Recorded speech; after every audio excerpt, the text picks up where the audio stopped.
Every week, we'll be hearing your views from up and down the country with fun, lively and intelligent conversation with the biggest guests. This September, we'll meet Chris and John. Thank you for choosing GB News. We're proud to be Britain's news channel. The Live Desk with me, Mark Longhurst. And me, Pip Thompson. It's here Monday to Friday on GB News. From midday, we'll bring you the news as it breaks, whenever it's happening and wherever it's happening, from across the UK and around the world. Refreshing, feisty, but with a bit of fun too. If it matters to you, we'll have it covered on TV, radio and online. Join the Live Desk on GB News, the People's Channel, Britain's news channel. So Jubes and Kerr, we tackle the issues of the day with real robust debate, both sides of the fence, battling it out with me in the middle with my forthright opinions and views. And often really interesting things happen because you start with a position and then by the end of the debate you find actually, well, I might not have thought about that one. What we need in this country is 2 new political parties. You should maybe think about doing a 2024 calendar. I'm Michelle Dewberry and I'm keeping you company right through until 7 o'clock this evening. GB News, the People's Channel, Britain's watching. Every Sunday from 11, join Michael Portillo. There will be topical discussion, looking at the week before and the week to come. So kick back and relax at 11 a.m. on Sundays on GB News with me, Michael Portillo. GB News, the People's Channel, Britain's news channel. In a world of dull and predictable radio and TV shows. Oh, hi. On Mark Dolan tonight, we've got big guests. We drill into the big stories of the day. The show adds up to a brilliant listening and viewing experience. Mark Dolan Tonight is the most entertaining current affairs show ever, and that's a fact. That's Mark Dolan Tonight, Friday, Saturday and Sunday from 9. Only on GB News, Britain's news channel. Like all families, we have arguments every now and then, but actually we agree on what the mission of GB News is, and that's the most fundamentally important thing. GB News provides the kind of platform that lets all voices be heard. We don't hold back. We're free to say what we really think. Just because some people who live in a tiny little Westminster bubble think that their particular story is important, that's not the most important story for me. And often there will be difficult stories, stories that you won't find on the establishment media. Because what people think in the north of England may be very different to what they're thinking in the home counties. We're going to carry on telling the world what life is really like for households up and down the UK. We love to be in your car, in your kitchen as you're having your breakfast. Whatever you're doing, you are part of the show. If it matters to you, it matters to us. Britain's watching. Britain's watching. Britain's watching. We're proud to be GB News, the People's Channel, Britain's news channel.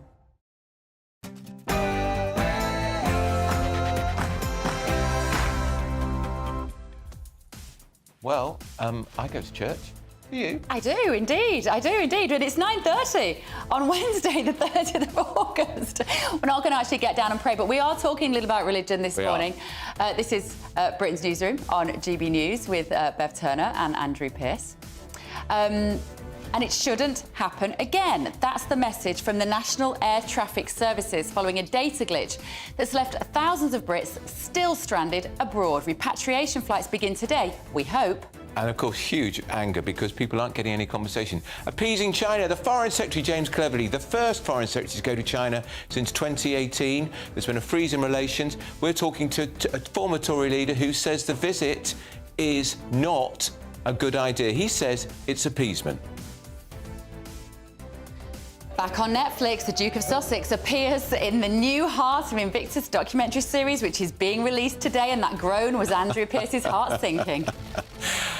Knife crime crackdown. Police are going to be given even more powers to seize and destroy zombie-style knives and machetes.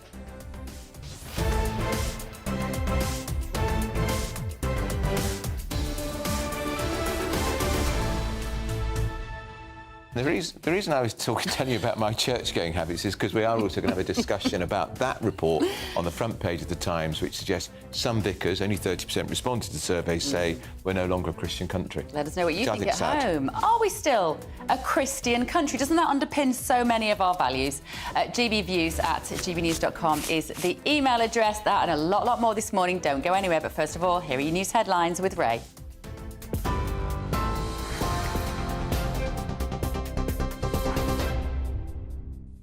Thank you both and good morning. It's 9:32, our top stories this hour. EasyJet is starting 3 days of repatriation flights after an air traffic control fault left thousands of British tourists stranded abroad.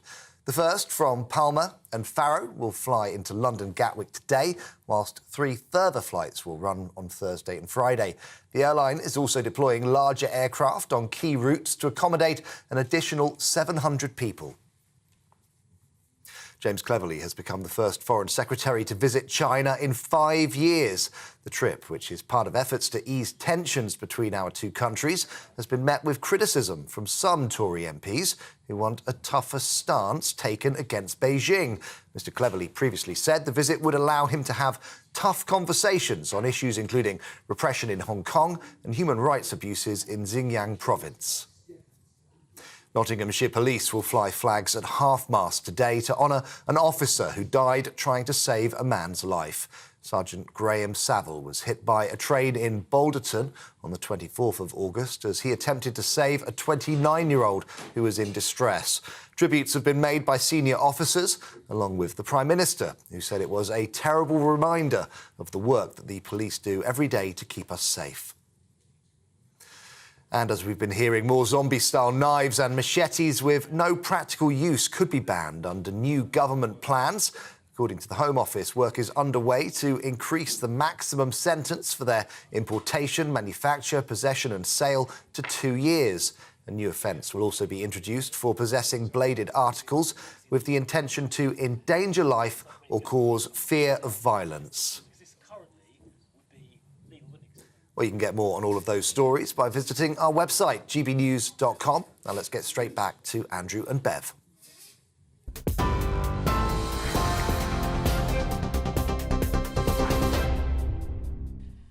Good morning. It is 9:34. This is Britain's Newsroom on GB News. I'm a bit high. I'm just going to put my chair down a little bit. Oh, no, I can't. I'll do it in a minute. Right, following yesterday's expansion of the ultra-low emission zone, Mayor Sadiq Khan spoke to GB News' political editor, Christopher Hope, and he said that action needs to be taken on air quality. Listen, I'm always sorry for anybody who's suffering adverse consequences because of our policies, but at the same time, I've got to be honest with people and say I've been meeting bereaved mums who's lost their children because of air pollution. I've been meeting a paediatrician today who works with mums who are pregnant, suffering the ill consequences because of air pollution, and babies who are born suffering the ill consequences. I've met today a doctor who runs an asthma clinic, but also I visited Great Ormond Street, the inpatient ward at the Children's Evelina Hospital. I met scientists, health practitioners and others. That's why I'm angry that the government's letting down London and the South East. How dare he? Honestly, the flipping mayor, saying he cares, he thinks... This is overwhelmingly despised, this policy. ULEZ, nobody wants it, Richard. We're seeing cameras being vandalised, cables being cut. I'm not encouraging that. You may be. But, I mean, what a disastrous launch for this expansion. Richard Tice is here from Reform UK. Sorry, Richard Tice. Andrew Good morning. Blood was boiling so much having watched that, he presumed you knew. My blood's boiling from yesterday, I tell you. Listen, the only thing you can be certain about this man, I actually hesitate to call him mayor, I would impeach him, is that he's not being honest about anything. He's not. He's being utterly dishonest. Because the truth is, London's air is the best quality it's ever been, literally since almost time began, I suspect. And we've got our areas is within the top 25% of major global cities. And the truth is, when you look at the reports that come out, the first ULEZ has made no difference whatsoever, less than 3% to the quantity of nitrogen dioxide. You look at the report about asthma, again, there's no evidence that it makes any difference to the quality of asthma or children's lungs. This man is simply lying to London. It's about money. So when he's saying, I've been spending time with people whose children died, because is he just fabricating that? No, he's deliberately lying to justify what is becoming it is becoming his equivalent of the Tory poll tax in the early 1990s. I'm glad you mentioned it. And I've never known such anger amongst millions of people in London and outside London. The penny's only just beginning to drop. It's going everywhere. Right? If you live in Banbury and you're going to drop off a relative at Heathrow to go for a lovely holiday, and you're in a 9-year-old, perfectly decent functioning diesel car, you've got to pay £12.50. You won't know about it. No. You'll get a 160 quid fine. You'll be fuming. And Richard, there's a point. I mean, Bev was down there in Bromley yesterday, and she couldn't find anybody, frankly, who had a good word to say for it. But if you're driving into a EULA zone, you see a sign saying ultra-low emission zone. It doesn't say ring up this number to pay your £12.50. It doesn't say if you don't pay your fine, your £90 fine within 40 days. It's 180 quid. So let's remember that Noel Wilcox, he has already won a case against the GLA because the signage is flawed. All I would say is watch this space. This is the furniture guy. This is Scaffolder. The scaffolder. Yeah, and his van, wasn't it? Watch this space. That story is far from finished. Yeah. Things are going to happen. And the truth is, all of these ULEZ signs are illegal. Yeah. They are not compliant with the law. And this man is just simply not telling the truth. And a lot of the boroughs, such as Buckinghamshire, Essex, are refusing to put up signs on their borders so that when people are driving into the EULA zone, they know, which means if you get your fine, you're going to appeal and say, I didn't know I was going into EULA zone. I've never known so many people being involved with essentially saying, we're going to break the law. And you know a politician has got something badly wrong when we are facing the low levels, the early stages of some form of anarchy. And this is a very, very bad place for anybody to be in, particularly in a democracy like ours, in our own capital city. So do you think it will then take a sort of mass action of British people to just say, I'm not going to pay the fine or I'm not going to change my car? I don't know where this goes, but what I do know is I don't think this is sustainable through till next May. No. This is not going to go quiet in a few days and everybody forget about it. I think something will happen. I don't know what it is, but I just sense that this level of anger I've never seen before. And here's the double standards of the Labour Party on this, Richard, because Keir Starmer now is thinking, I wish he'd paused it. I wish he'd delayed. He didn't have a problem with the expansion of the ultra-low emission zone until they lost the Uxbridge by-election, which was a referendum on the ultra-low emission zone, and people didn't want it. And there's the truth. And dear old Sadiq Khan, bless him, he's still not listening. He still hasn't said, actually, maybe I should do what Andy Burnham did. Because when Andy Burnham felt the wrath of voters and the fury when he tried to introduce it in Greater Manchester, he paused, he said, I'm going to pause and reflect on this. Yeah. And that's gone forever in Manchester. He's a good man. We like Andy Burnham. So, look, the reality is that Sadiq Khan is just stubbornly pushing on, but this is not sustainable. I've never known anger like it, and something will have to give. But also, the gutless Tories, they could stop this within a week. Under Section 143, right? But Mark Harper, again, I'm afraid, I'm going to call him out, he is a liar. That's the Transport Secretary. Right, he's the Transport Secretary. He is lying when he says he does not have the power. He does, under Section 143, Clause 1. The point is, bosses lead, right? Lawyers advise, you then take that advice and decide whether you listen to it or whether you leave. And Richard, it's also a gift for the Tories because they use that power under that Greater London Assembly Act to ban the introduction of the expansion. If Sadiq Khan's lawyers then get it overturned, the Tories say we were on the side of the ordinary families, the ordinary drivers, the ordinary motorists, and we're going to fight it again in the courts and we'll fight it. But it's even more simple than that. It would take many, many months to go through the Court of Appeal and the Supreme Court, during which time the government, with their large majority, could just tweak the wording of the Act if necessary in order to make it absolutely crystal clear that this is illegal and is wrong. They won't do it. They are trying to seek political advantage. I don't think that's going to work for them. I think people will see them as being very cynical, playing politics with people's lives. You think they actually want to see ULEZ in place because it's alienating so many potential would-be Tory voters? Yes, and I think it's a really cynical, despicable calculation. It's also just very much part of this mood music that we're hearing in every single country around the world, Richard, that we will move less, we will travel less, we will live smaller lives, which brings us also onto the plane case. To some extent. What do you make of all that? Andrew and I are extremely sceptical about the idea that this is just a mistake and somebody in France... flight being blamed on a French airline operative your bring gut the whole... Never underestimate on Bank Holiday Monday. Gut instinct says, one little bit of data, one flight that just happens to be on Bank Holiday Monday? I'm very suspicious. You know, the jury's out, time will tell. But here's the point. Where was the backup? There isn't any backup to the backup. Yeah, I know. I mean, this is so important to our infrastructure, and yet one system doesn't seem to have a credible, functioning backup. It is a sign of broken Britain. It is a sign of basket case Britain. It's an absolute disgrace. You know, the government owns 50% or 51%, I think, of the National Air Traffic Service. And there's a bloke again. Once again, he's out there on other media this morning saying, as though it's a problem, but, you know, really sorry. This bloke's paid 1.4 million. I'm glad you mentioned it. Just doubled in a year. Where's the accountability? Where's the responsibility? Where's the transparency? If we don't hold people to account and start firing some useless, incompetent, bungling bureaucrats, this country will never get back on its feet. Let's name it. He's the boss of this blooming UK Air Traffic Control Authority, Martin Rolfe. He got a basic salary of £477,000, bonuses, £550,000 bonus for total incompetence. Plus a long-term share incentive scheme, which took him up to 1.4 million quid. Can we just ask you about this story? I'm surprised this hasn't had more pickup yet, Richard, and maybe it's in its early stages. This is about an airbase in the UK which could host American nuclear weapons. And we haven't had them in this country since... 2007. Thank you, 2007. Why? Why would we agree to have nuclear weapons on our soil at a time when America and Russian tensions are so huge? Why?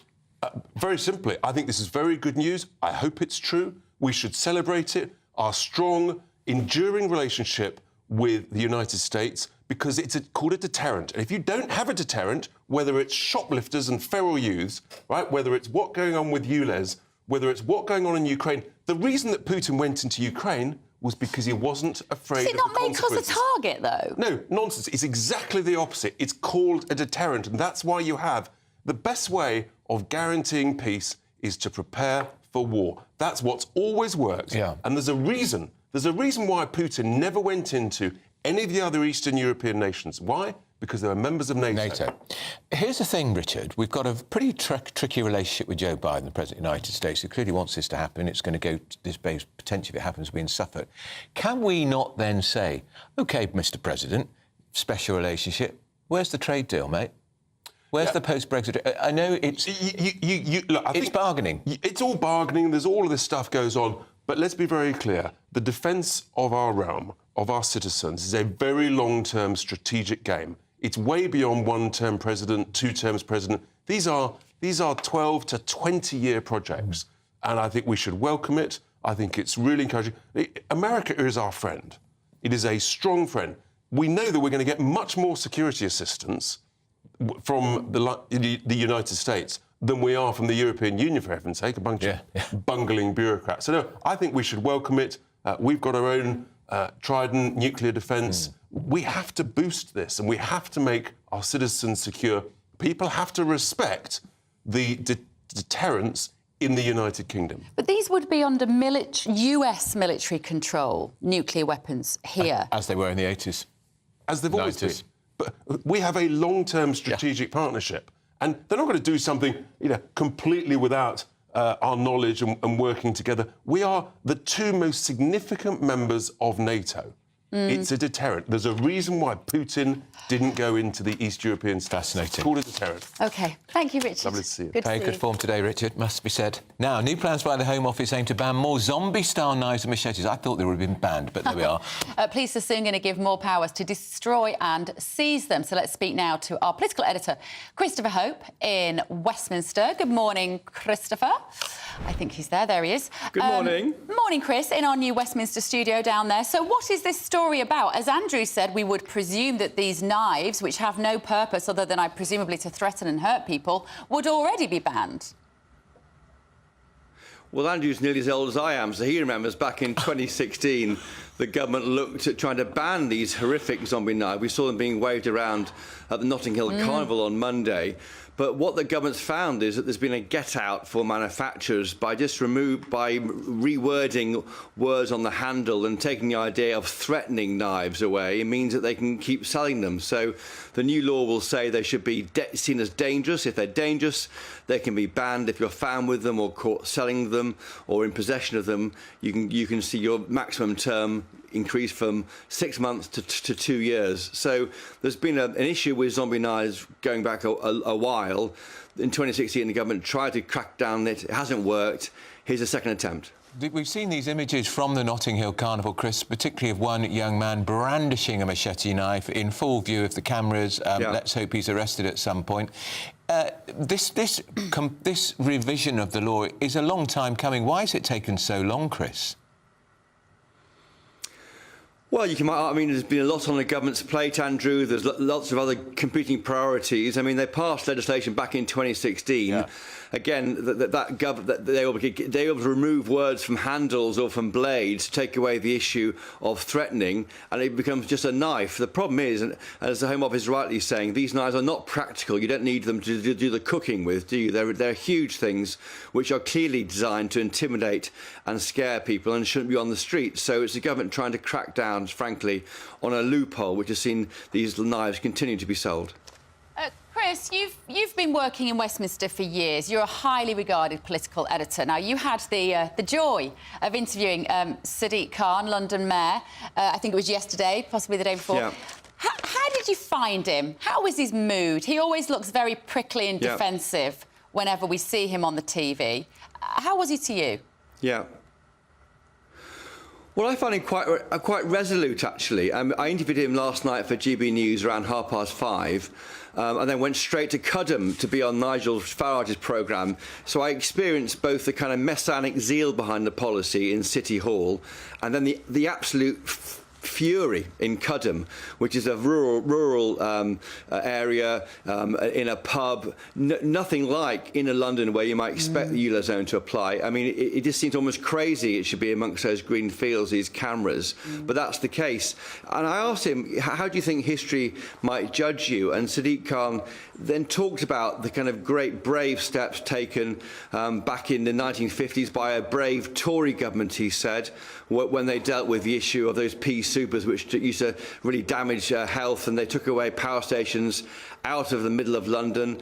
He talked about the great stink open sewers banned in the 19th century. So I think he sees himself as being quite brave. He's doing it 6 months away from a mayoral election, and obviously ULEZ is now being weaponised by the Tory party to try and unseat him. The rules are that it's first past the post. He could easily lose this election if the vote is split with the Liberal Democrats and the Tories come through. So there's a degree of some bloody mindedness. He's going to do this as he sees it for people who have been having their health damaged by fumes in London and having problems with their breathing. But of course, outside of in outer London, where it's green fields, it makes no sense, and that's the disconnect between what he believes he should do. He spent yesterday with mums who have lost children from breathing difficulties, against the fury in Cudham and the surrounding outer London areas who can't understand why it's required. All right, that's Chris Hope, our political editor. Thank you, Christopher. Of course, the real reason he's doing it, Bev, let's be clear, in my view, is because there's a whacking great big hole in his finances. Yeah. It's 750 million, nearly £1 billion. And this wretched expansion is going to bring in, by 2025, I think it's £1.2 billion. And a lot of that will come in fines from unsuspecting drivers who, as Richard Tice pointed out, you drive from Banbury to pick up someone from the airport and you suddenly realise you get a text on your phone saying, oi, you owe 20, you haven't paid the ULEZ, and it's a £90 fine, and if you don't pay in 40 days, it's a £180 fine, and up it goes. Yeah. If you didn't see that programme that Chris was mentioning then, that was Farage at Large in Cudham last night, have a look at it on our app. It was absolutely fantastic. Nigel Farage did a sterling job from a beer garden. He's very comfortable in a beer garden. Yes. Right, the Foreign Secretary is visiting Beijing today amid criticism from some MPs regarding the government's approach to China. So this is the first visit to the country by James Cleverly. He's going to be addressing issues ranging from climate change to international security. But will he raise the thorny issue, I wonder, of human rights in public, so we can hear him talking about that? Benedict Rogers is the co-founder of the charity Hong Kong Watch. Benedict, of course the Foreign Secretary would tell us he's going to raise China's appalling record on human rights, not least what's been happening in Hong Kong and also what some people describe as the genocide of some of the Uyghur Muslims. Do you believe that he will genuinely raise the issue, particularly of Hong Kong, which is very close to home for us? I believe he will raise the issue. The question really is, how robust will he be? What will he say? Will he raise specific details? For example, the case of Jimmy Lai, the entrepreneur who actually is a British citizen and he's 75 years old, faces the prospect of the rest of his life in jail. will he raise individual cases, and will he do so publicly? And if he does that, then I will welcome it. If it's just a tick box exercise to say to his Chinese counterparts, we've got to talk about Hong Kong because people back home are pressuring me to, then that's not good enough. Viewers, people are listening as well. Ben, what China has done to human rights and democracy in Hong Kong, which was, of course, once a great beacon of democracy. Absolutely. China has completely dismantled all of Hong Kong's freedoms, democracy, and autonomy. So they have trashed the Sino-British Joint Declaration, which was an agreement they made. It's registered at the United Nations. They've locked up pretty much all the main pro-democracy activists, including former legislators. If they haven't locked them up, it's because some of them have gone into exile. They even a month ago issued arrest warrants and bounties for 8 exiled Hong Kong activists, 3 of whom are living in the UK. So the Foreign Secretary absolutely should be raising that issue, because it's unacceptable to be issuing arrest warrants and bounties for people. And they have shut down the independent media. There's no free press. There's no freedom to protest. Basically, there is no freedom now in Hong Kong. It's become a police state. And actually, the symbol of it being a police state is the fact that the current chief executive, if you like, the mayor of Hong Kong, spent his entire career as a serving police officer, and he was appointed, not elected, unopposed, and chosen by Beijing. OK, all right. Thank you, Benedict. Short but sweet. Benedict Rogers there, co-founder of charity Hong Kong Watch. Fascinating to think that James Cleverly is there discussing. When you hear it like that, I think we should surely be a little bit more robust. 1,400 people from Hong Kong arrested as political prisoners. When we handed over Hong Kong, the colony in 1997, there were none. Yeah, and of course, many of those people from Hong Kong now came to live here. I can't remember the number off the top of my head. Because they're movers and shakers. Yeah, let us know what you think. gbviews@gbnews.com. Should we be talking to China at all? Yeah, and also, are we a Christian country? We're going to be discussing that as well. Lots more to come. This is Britain's Newsroom on GB News. The temperature's rising. Boxed Solar, proud sponsors of weather on GB News. Good morning, my name's Rachel Ayres and welcome to your latest GB News weather forecast brought to you by the Met Office. So to start Wednesday, it's been a much brighter morning than it was yesterday with plenty of sunshine around. We have already seen some showers across the north and west, and elsewhere we'll start to see that cloud bubbling up, allowing some showers to develop as we go through the rest of this morning. Though we will start to see those showers peter out from the west as we head into this afternoon. Temperatures today will be similar to what we saw yesterday, so highs maybe into the low 20s, but still feeling pretty pleasant in that sunshine with those light winds. Now, as we head through the rest of this afternoon and into this evening, slowly we'll see those showers petering out from the west, so plenty of clear spells, especially across northern and eastern areas. But looking down towards the southwest, we've got clouds and outbreaks of rain moving in during the early hours of Thursday. So a warmer start there, but further north and east, a pretty chilly start to the day.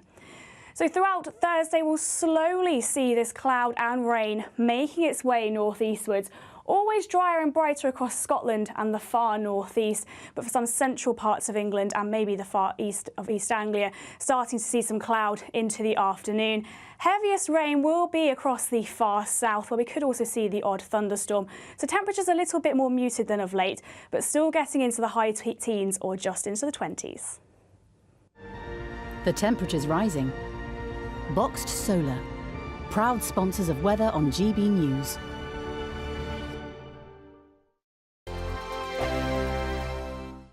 What you get for breakfast is something that, if we do our jobs right, you will wake up to news that you didn't know the night before. It's a conversation. It's not just me and Eamon. We want to get to know you, and we want you to get to know us.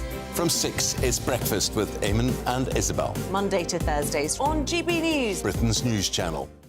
Westminster is going around in ever-decreasing circles, followed by the media. Britain is broken.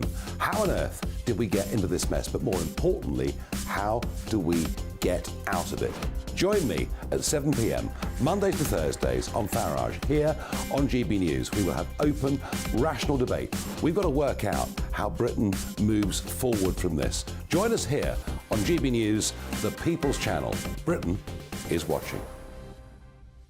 When the news happens, it happens here. And really important breaking news. Breaking news this morning. On TV, radio and online, the news starts here on Britain's Newsroom. All the biggest stories and the answers that you need from across the UK and beyond. Join Britain's Newsroom from 9:30 on GB News. The People's Channel, Britain's news channel.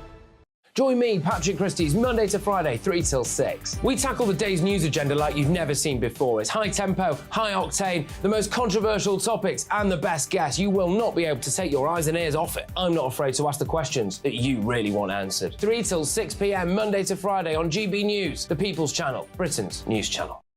People in Britain, they love free speech, but they also love fair play. I don't care if I'm speaking somebody from a trade union, from the Labour Party, somebody from the SNP. And I think the viewers like to see that actually we can challenge one another, but in a positive way.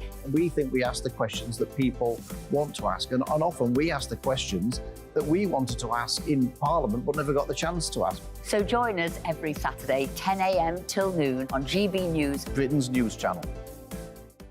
Hi, I'm Dan Wootton. You can watch me live on GB News Monday to Thursday from 9 p.m. And did you know that you can also watch and listen live on our website, gbnews.com? You'll always be up to date on the latest breaking news, as well as enjoying the best stories, opinions and shows. You can even join the debate under our live player as you're watching. So head straight to gbnews.com on TV, radio and online. GB News, Britain's news channel. It's all about family, being in people's living rooms, all the interaction and getting to know who our viewers and listeners are. When I was young, my dad used to say, "Nana, stop arguing." I wanted an outlet that would enable me to give my opinion.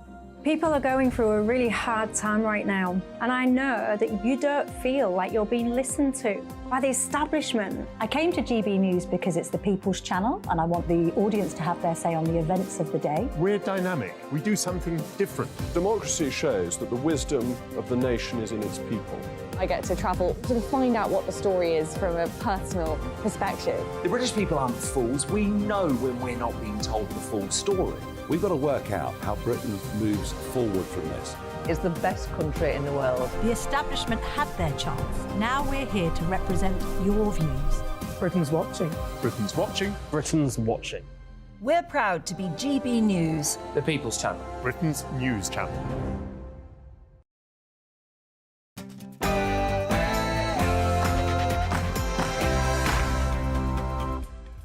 10 o'clock on Wednesday, the 30th of August. This is Britain's Newsroom on GB News with Bev Turner and Andrew Piss.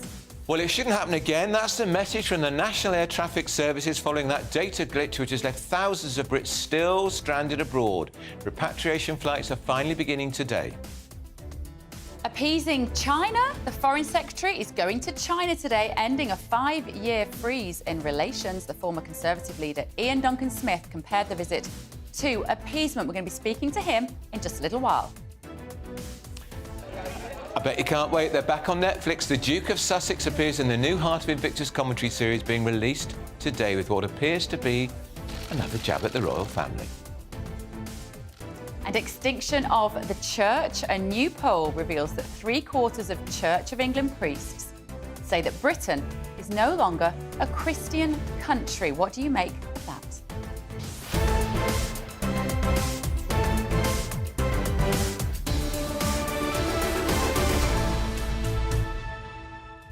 We have to caveat that poll. It's in the Times, but they've talked to Church of England vicars, but about 30% only responded. But it is still interesting about the direction of travel. Yeah. And there was that census last year which showed 46.7% of us identify as a Christian. I like being a Christian. I like being a practicing Roman Catholic. I'm quite jealous that you are, in some ways. Let us know your thoughts. gbviews@gbnews.com is the email address. Lots more still to come as well this morning. First of all, though, here's Ray Addison with the news.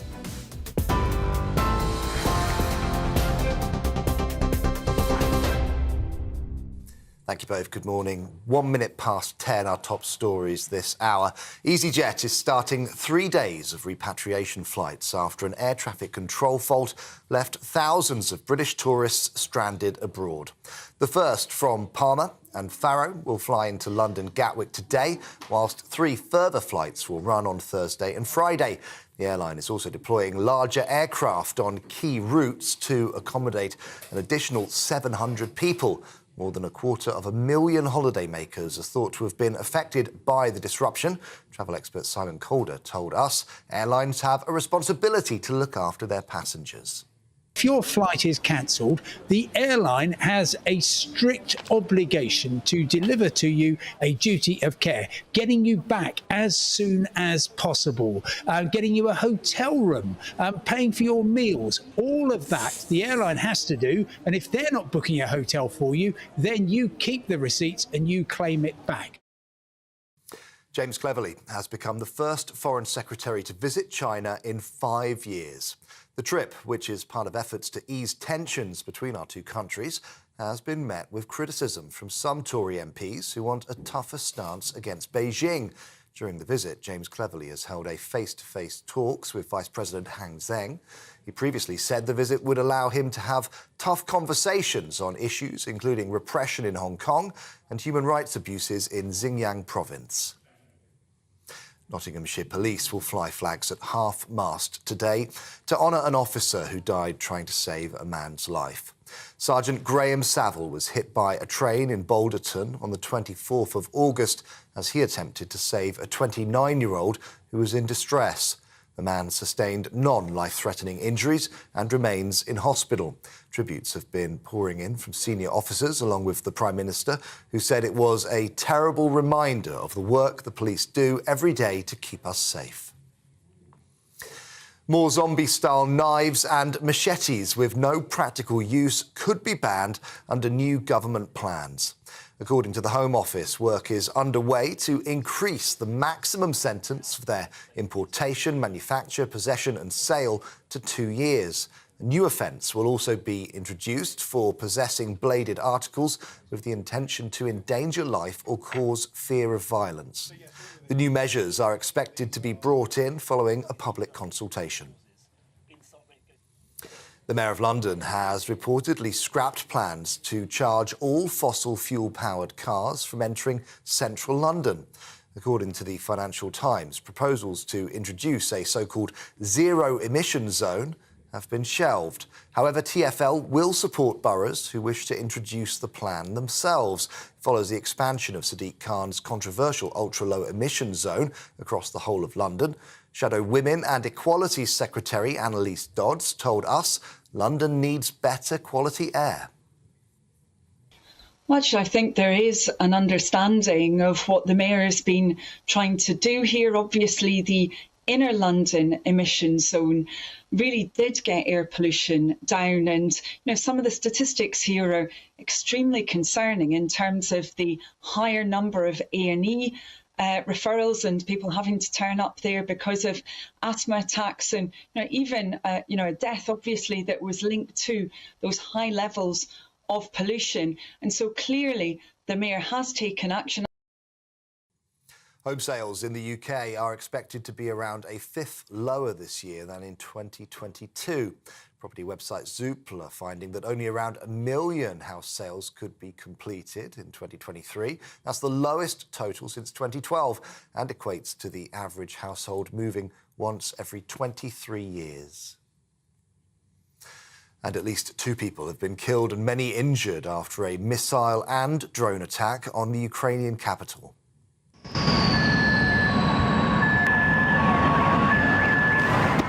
Russia launched the air assault on Kyiv from several directions, with Ukraine calling it the most powerful attack since spring. Although air defences were able to destroy a number of targets, falling debris fell on several buildings, injuring a number of people. This is GB News across the UK on TV, in your car, on digital radio and on your smart speaker by saying, play GB News. Now let's get back to Andrew and Bev.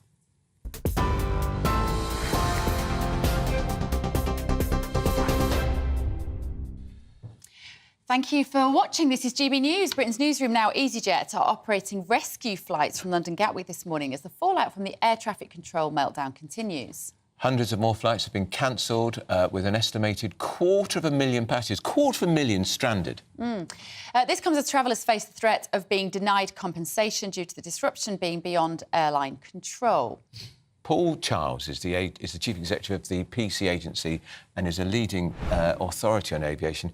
Paul, I know you're not a technical expert, but both Bev and I are struggling to accept that this chaos, the worst in our airlines in this country for 14, 13 years, has been caused by one rogue flight entry into the air traffic control system. Really?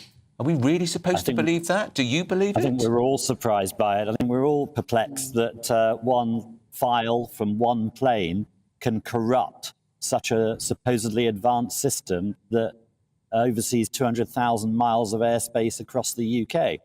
I don't think our technology in this country is necessarily fit for purpose anymore. That's the issue. And that's why there does need to be this inquiry by the government to look at whether the technology we're all relying on as consumers when we travel is fit for purpose. But do you believe it was technology, though, Paul? Do you not believe this has got to be some sort of security breach, some sort of hacking incident that has managed to bring us all to a standstill on Bank Holiday weekend, the busiest weekend of the year? I don't think it is a hack or a cyber theft of some kind, because it was dealt with pretty quickly. I think if it was a serious hack, it would have taken many more hours for systems to get back up and running on Monday. And although it was a long time and very frustrating for 500,000 people affected, they did get it back up and running within 6 to 8 hours. So I think if it was a cyber incident of some kind, it would have been much longer to deal with. So no, I think this was a rogue file. It corrupted the whole system. And we need to be reassured now, and we haven't had that reassurance yet, that this will never happen again. We need to understand the detail of what file corrupted the system. That's the point, isn't it, Paul? And you preempted my question. I mean, if one rogue file can do this, it can happen again. And people watching and listening thinking, why would I want to go near an airport if that can happen? Some people have been stranded 2-3 days. Some of the reports I don't believe, frankly. It could go on for a week or 2 weeks. But certainly this is going to be, the disruption is going to go till at least Thursday or Friday. Yeah, this is a 6 to 8 hour incident that's caused at least 5 days of outage, in effect, in people's travel plans. And it is true, it will last for a week in some cases. If you're somewhere like Bergerac in France, which might only have one flight a week, or on a Greek island, which only has one flight a week, you've got to wait until the next one if you certainly can't afford to pay to reroute via somewhere else. So, yeah, the costs, understandably, have now reached £100 million Can I ask you just one more quick question, Paul? But two, actually, really. I know we're short on time. Insurance. Can people claim on insurance under these circumstances, yes or no? It depends on the insurance you've got. They're all very different. So you're going to have that battle with your insurer. But you can try if the airline won't give you what you need. But airlines are duty-bound to refund you for the costs you've had, the expenses you've incurred. OK, and are you confident that we are going to all be able to continue to fly like we've been doing for decades, jumping on and off a plane to Spain, Italy, France for a weekend? Or are those days gone? Because, as Andrew just said, it puts people off flying. Yeah. I think that part of potentially this is about Agenda 2030. It's about the fact that by 2030, none of us will be travelling anywhere except the super rich, and they won't have to get on EasyJet, they'll have a private jet. Do you think those days are gone of budget airlines but allowing us to go on holiday? No, I think they're going to be here forever. It's part of our DNA that we travel for business or to see family and friends abroad. So no, people will keep travelling. It's price that determines whether we fly, of course. And if prices keep going up, that will price out some people from flying. But I think you'll find a price war continues in the industry for some time to come, certainly as inflation's coming down. I hope you're right, Paul. I don't share your optimism. Good. Well, glad to hear it, Charles. But just not a very good week to be flying. That's Paul Charles, who's Chief Executive of the PCA. It does put you off, doesn't it? It does. It does. I went to France this year on Eurostar. It was pretty straightforward. Yeah. And it avoided all the aggro in an aeroplane, came back on Eurostar. Just get a bug. May have caught it on Eurostar. Well, you didn't come to work for a week, so that didn't do much good, did it? Which wasn't lovely. But I think that was a Gallic French plot because I voted for Brexit. Now, Convinced of it. Officials in Florida, stop laughing, this is serious. They're warning of the potential death and catastrophic devastation as the state prepares for Hurricane Idalia. Where did they get the names from? The Category 4 storm is due to hit the state's west coast this morning as authorities call on residents to evacuate immediately. We can show you some images right now. If you're watching TV, if you're listening on the radio, live pictures, it looks pretty bleak. Mark White joins us in the studio. Mark, is this going to be a bad one? Yeah, a real monster that's bubbling up here. I think that those live shots were of Cedar Key in Florida, and already the effects of Hurricane Idalia are being felt in a very significant part of the west coast of Florida, in particular this area they call the Great Bend. We are told that it's going to make landfall proper in a couple of hours' time, 12 o'clock. And already we're at a Category 3 of sustained winds of 125 miles an hour. There's some suggestions it could intensify further. You can look at the real monster on these satellite images that's just been bubbling up. Just a couple of days ago, when it passed Cuba, it was still a tropical storm. So just in the last 2 days, it's intensified from tropical storm up to Cat 3, the potential for Category 4. And then it's not just the sustained winds of 125 miles an hour, it's also this storm surge. They're predicting up to 16 feet of storm surge. And the difficulty with the storm surge, when you've got such a powerful storm, is it pushes it inland, and it just keeps going until it finds higher ground. I would say we're having a lot of these storms, because it's around now, isn't it, the first anniversary of Hurricane, was it Katrina? Yes, just yesterday, in fact, you're right, was the anniversary of Hurricane Katrina in 2005. Absolutely devastating storm. And that came ashore further west in Louisiana and New Orleans. You'll remember the levees were topped there. 1,300 people plus died as a result of Hurricane Katrina, $125 billion of damage. And then, of course, just 2 years ago, we had Hurricane Ida, which was a Category 4 when it made landfall in the same sort of area around Louisiana. And it led to more than 50 deaths and billions of dollars worth of damage. This could be a big moment for Florida Governor Ron DeSantis, of course, who is running for the Republican nomination in the elections. What has he said so far? Well, he's telling everybody to get right out of the path, understandably and logically, of Idalia. He was speaking in Tallahassee in the command centre there just as the storm began to bear down. This is what he said. Everybody hang in there. This is going to be something that will leave significant impacts, and particularly in this part of the state, you really got to go back to the late 1800s to find a storm of this magnitude that will enter where this one looks like it's going to enter. So we don't really have a historical analog in anybody's memory. So it's likely to cause a lot of damage, and that's just the reality. So be prepared for that. Be prepared to lose power, and just know that there's a lot of folks that are going to be there to help you get back on your feet. Ben's right. Politically, this will be a big test for the governor, because look at the ridicule that Biden yet again was exposed to when he goes to Hawaii and talks about how he felt the pain of people. Over 100 people died when he talked about a small fire in his kitchen, his house, which killed his cat. Yes, indeed. I mean, we make it up. Well, we often see that nationally, FEMA, Federal Emergency Management Administration or agency, is often caught wanting as far as its response to these big natural disasters is concerned. And often it's the state governors and the sort of local response where they really step up. So you're right. Big test for Ron DeSantis, I think. Absolutely. OK, thank you, Mark. Keep us posted on that as it develops. Now, the number of projected home sales across the country is estimated to be almost a third lower due to higher mortgage rates and a fall in buyer confidence, according to property website Zoopla. It's forecast that sales are set to reach the lowest annual figure since 2012. Cash buyer sales are expected to hold in line with 2022 levels. Well, Liam Halligan, who's our great man with On the Money.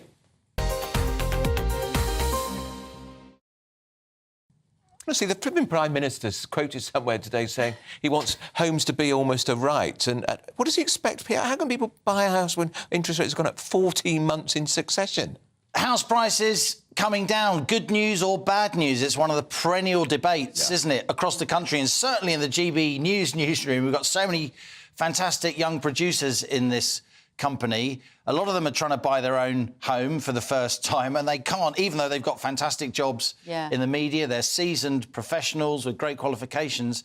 So it used to be the case that house prices going up was great news, the feel-good factor. But now I know a lot of people, and GB News viewers and listeners will be thinking, house prices coming down, that's great news. Maybe my kids finally got a chance of getting on the housing ladder. Over the summer, there has been a lot of bad news about the housing market if you're somebody who wants house prices to keep rising. Yeah. And there's more today. Let's have a look at it. I've got the scores on the doors here. Have you got a graphic, Lee? An on-the-money graphic. Hey, we like your scores are in. It's almost like it's all scores are in catchphrase, isn't it? So the Nationwide, we heard last week, they reported the sharpest fall in house prices in July in 14 years.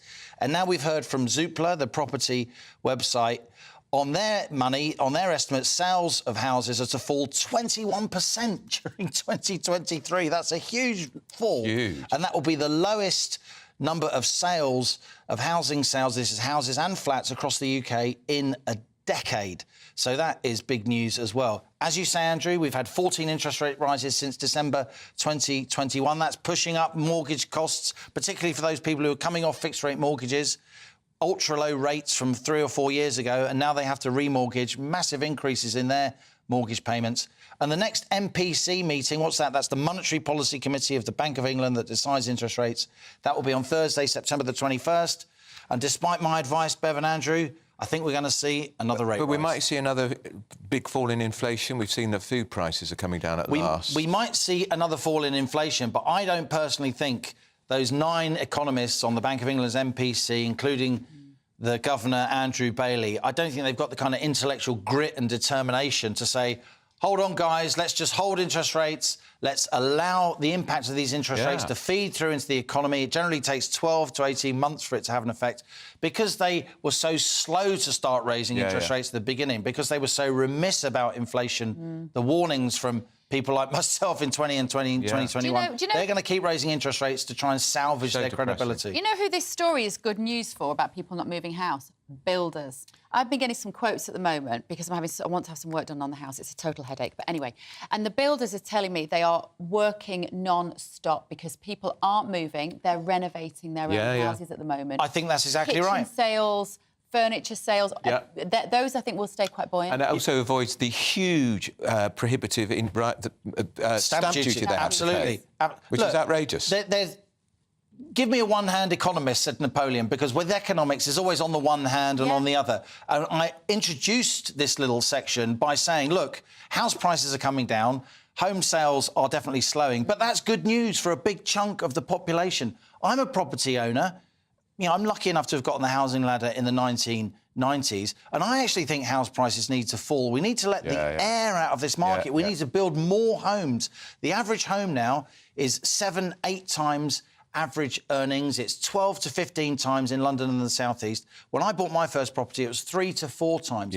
Very, very unaffordable, and lots of young people are tearing their hair out. Even a professional couple, finding it really hard to buy any kind of home. Just explain what Michael Gove has done this week. Significant move all to do with the EU regulations, the environment, and this what can and can't go in the water caused by house building, which could mean we could be seeing an extra 100,000 houses being built a year. Well, Michael Gove is trying to ease the kind of environmental restrictions that apply to planning law so people can get planning permission to build homes. And, of course, that sent a lot of left-wing newspapers into, you know, spasms of rivers are having all this stuff dumped in them by water companies. And I think there is something in that. But Gove is trying to ease those planning restrictions in order to get more homes built. I would say, and I've told him this personally, he's actually barking up the wrong tree here. The problem for my money is not that it's too hard to get planning permission, though it is hard to get planning permission. The problem is that lots of big house builders are sitting on planning permissions. They get the planning permissions, so small builders can't get them. Small builders build quickly because they need the cash flow. The big builders don't need the cash flow. They get planning permissions and don't use them. Andrew, there are over 1 million planning permissions outstanding that aren't being used. And they're sitting on it 40% of planning permissions given in London and the South East never get built. Why? Because they want the price of the value of the land because they want to restrict the number of homes. They would deny it. They want to restrict the number of homes. I've dubbed it contrived scarcity in order to keep prices high. So they're rigging the market. It was ever thus. That they would deny that. What I would say to them, the house builders, is that the Competition and Markets Authority is now investigating whether or not there really is competition among our big house builders. Cartel. And they're not... They would deny that. That would be illegal. They're all the flipping same, aren't they? They would deny. Oil companies. They would deny that. But the CMA is investigating. It's a point of fact. Both our house building industry and our supermarkets, as we speak. Right, we need to move on. Thank Lovely, you, Liam. Liam. Always We good love to see you. You've been getting in touch at home. Jeff in Leicestershire about ULEZ. The whole basis for ULEZ and clean air is false for most of the year. Wind blows across London at between 10 and 30 miles an hour. London is about 50 miles across, so clean air from outside ULEZ will, on an average day, refresh the capital every 2 hours. Lots more like that coming in. gbviews@gbnews.com is the email to get in touch with us. And we're going to be talking about your favourite person. The Duke of Sussex, Harry, is returning to Netflix. More on that. Can we not talk about his dreadful wife? We're GB News, Britain's news channel.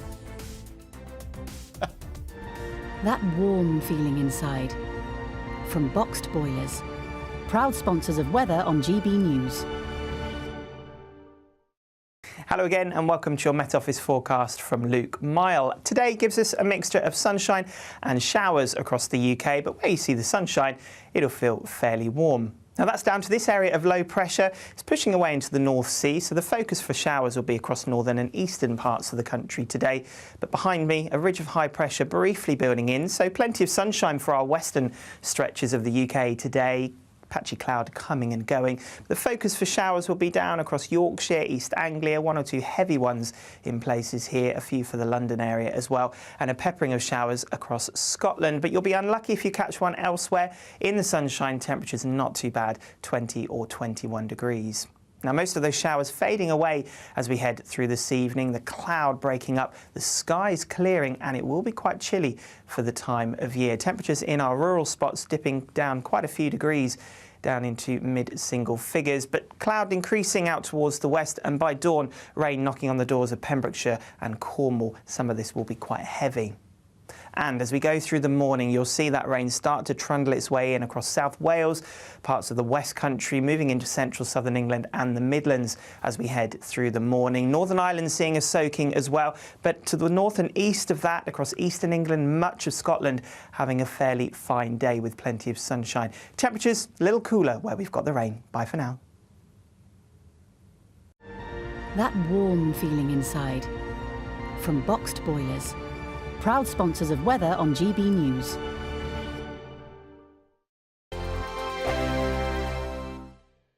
This September, the GB News family is back together.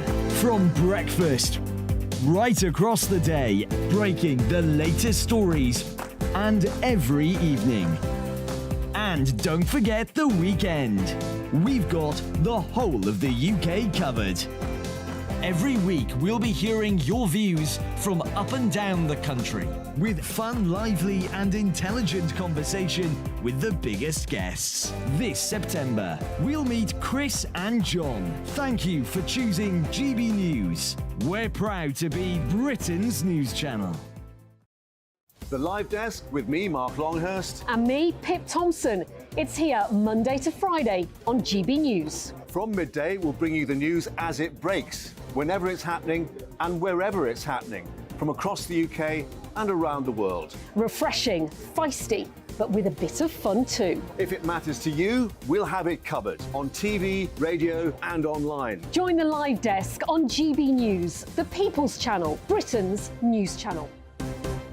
So Jubes and Kerr, we tackle the issues of the day with real robust debate, both sides of the fence, battling it out with me in the middle with my forthright opinions and views. And often really interesting things happen because you start with a position and then by the end of the debate you find actually, well, I might not have thought about that one. What we need in this country is 2 new political parties. You should maybe think about doing a 2024 calendar.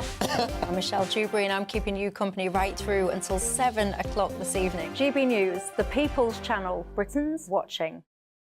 Every Sunday from 11, join Michael Portillo. There'll be topical discussion, looking at the week before and the week to come. So kick back and relax at 11 a.m. on Sundays on GB News with me, Michael Portillo. GB News, the People's Channel, Britain's news channel. in a world of dull and predictable radio and TV shows. Oh, hi. On Mark Dolan tonight, we've got big guests. We drill into the big stories of the day. The show adds up to a brilliant listening and viewing experience. Mark Dolan Tonight is the most entertaining current affairs show ever, and that's a fact. That's Mark Dolan Tonight, Friday, Saturday and Sunday from 9. Only on GB News, Britain's news channel. Like all families, we have arguments every now and then, but actually we agree on what the mission of GB News is, and that's the most fundamentally important thing. GB News provides the kind of platform that lets all voices be heard. We don't hold back. We're free to say what we really think. Just because some people who live in a tiny little Westminster bubble think that their particular story is important, that's not the most important story for me. And often they will be difficult stories, stories that you won't find on the establishment media. Because what people think in the north of England may be very different to what they're thinking in the home counties. We're going to carry on telling the world what life is really like for households up and down the UK. We love to be in your car, in your kitchen as you're having your breakfast. Whatever you're doing, you are part of the show. If it matters to you, it matters to us. Britain's watching. Britain's watching. Britain's watching. We're proud to be GB News. The People's Channel. Britain's news channel.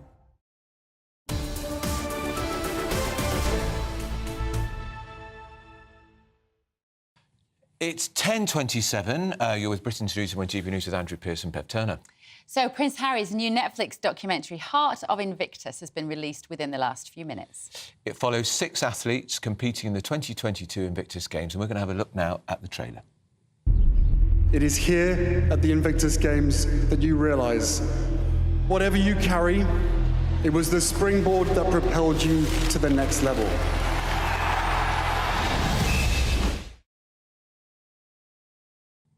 Look, amazing people, amazing individuals. Cameron Walker's in the studio with us. Is it a good watch? Because I'd love to see their stories. That kind of doesn't really matter whether Prince Harry's involved or not for me. Yeah, to be honest, Prince Harry's involved in very little of it. The focus is very much on the veterans from 6 different countries, including Ukraine, where, of course, shelling was going off as these veterans were training for the Invictus Games, of course, invaded by Russia. And then you've got Prince Harry in the middle of it. He founded the Invictus Games in 2014, and it has been quite a success, really. And it's almost like the old Prince Harry back, taking the focus off of him and his problems and his trauma, as he says, living within the royal family, and putting focus back on veterans. And I said this morning, it's perhaps why we see the Prince and Princess of Wales being quite so popular with the British public, because they shine the spotlight off themselves and onto their charity work. And that's what we're seeing with Prince Harry now within this documentary. Maybe he's learning some lessons because he's seen his popularity plummet on both sides of the Atlantic, and that's particularly difficult in America, where he's going to have to earn his living. Yeah, and this documentary could well be part of that rehabilitation of his PR image. But he doesn't resist having a slight dig at the media, I'm afraid. He talks about being pulled out of Afghanistan when the media embargo was broken. And can I be quite clear about that? Because I was doing the real bit on the Telegraph then. It wasn't broken by any British media at all. It was an Australian website revealed that Harry was in Afghanistan. So then everybody piled in. The British media had kept it quiet for a very, very long time. We've been taken in the loop, and every media, every newspaper, every broadcaster kept it under wraps. So he knows that to be the case. He knows it was an Australian media website that broke it. And then when that happened, all the Australian papers, well, they're not going to do it when it's out there in the public domain. And he did have to come back, and that was regrettable. But don't blame the British media for something that was not our doing. And yet he chose to say the British media. Yeah, outrageous. And he knows the truth, Cameron.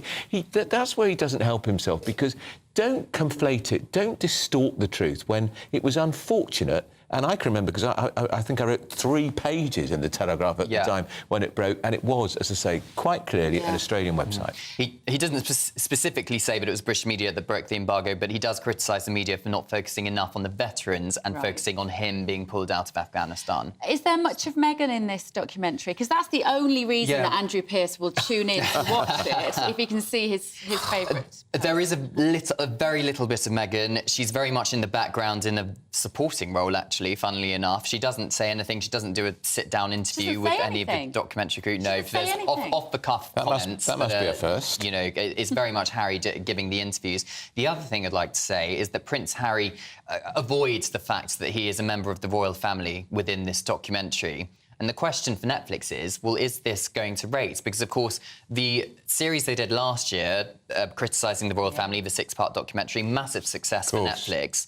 This, you know, we'll have to wait and see. But is it the fact that he's focusing on veterans and not the fact he's a member of the royal family going to damage it? And therefore, the question for Netflix is Harry and Meghan worth the money they're paying them? Slagging off the Queen's family is always going to put bums on seats because people have this morbid fascination, don't they? The royal family in America is almost it's almost like their family, isn't it? And so, in a way, what you're saying is if he doesn't have that royal connection or if that fades away into the background, is he still a bankable, marketable asset? Well, we've got to move on, Cameron. Thank you, though. Lovely to see you. Still to come. Is it the end of the church? I flipping hope not. A new poll, it's on the front page of the Times, reveals 3/4 of Church of England priests, those who took part in the survey, no longer think we live in a Christian country. Our very own Arlene Foster joins us next.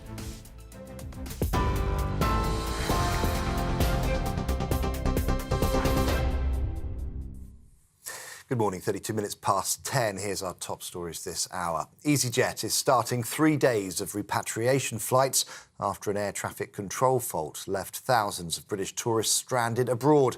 The first from Palma and Faro will fly into London Gatwick today, whilst 3 further flights will run on Thursday and Friday. The airline is also deploying larger aircraft on key routes to accommodate an additional 700 people. James Cleverly has become the first Foreign Secretary to visit China in 5 years.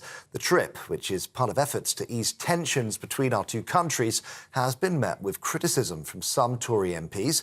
They want a tougher stance to be taken against Beijing. Mr. Cleverly previously said the visit would allow him to have tough conversations on issues including repression in Hong Kong and human rights abuses in Xinjiang province. Nottinghamshire Police will fly flags at half-mast today to honour an officer who died trying to save a man's life. Sergeant Graham Saville was hit by a train in Balderton on the 24th of this month as he attempted to save a 29-year-old who was in distress. Tributes have been made by senior officers and the Prime Minister, who said it was a terrible reminder of the work that the police do every day to keep us safe. And more zombie-style knives and machetes with no practical use could be banned under new government plans. According to the Home Office, work is underway to increase the maximum sentence for their importation, manufacture, possession and sale to 2 years. A new offence will also be introduced for possessing bladed articles with the intention to endanger life or cause fear of violence. Well, you can get more on all of those stories by visiting our website, gbnews.com.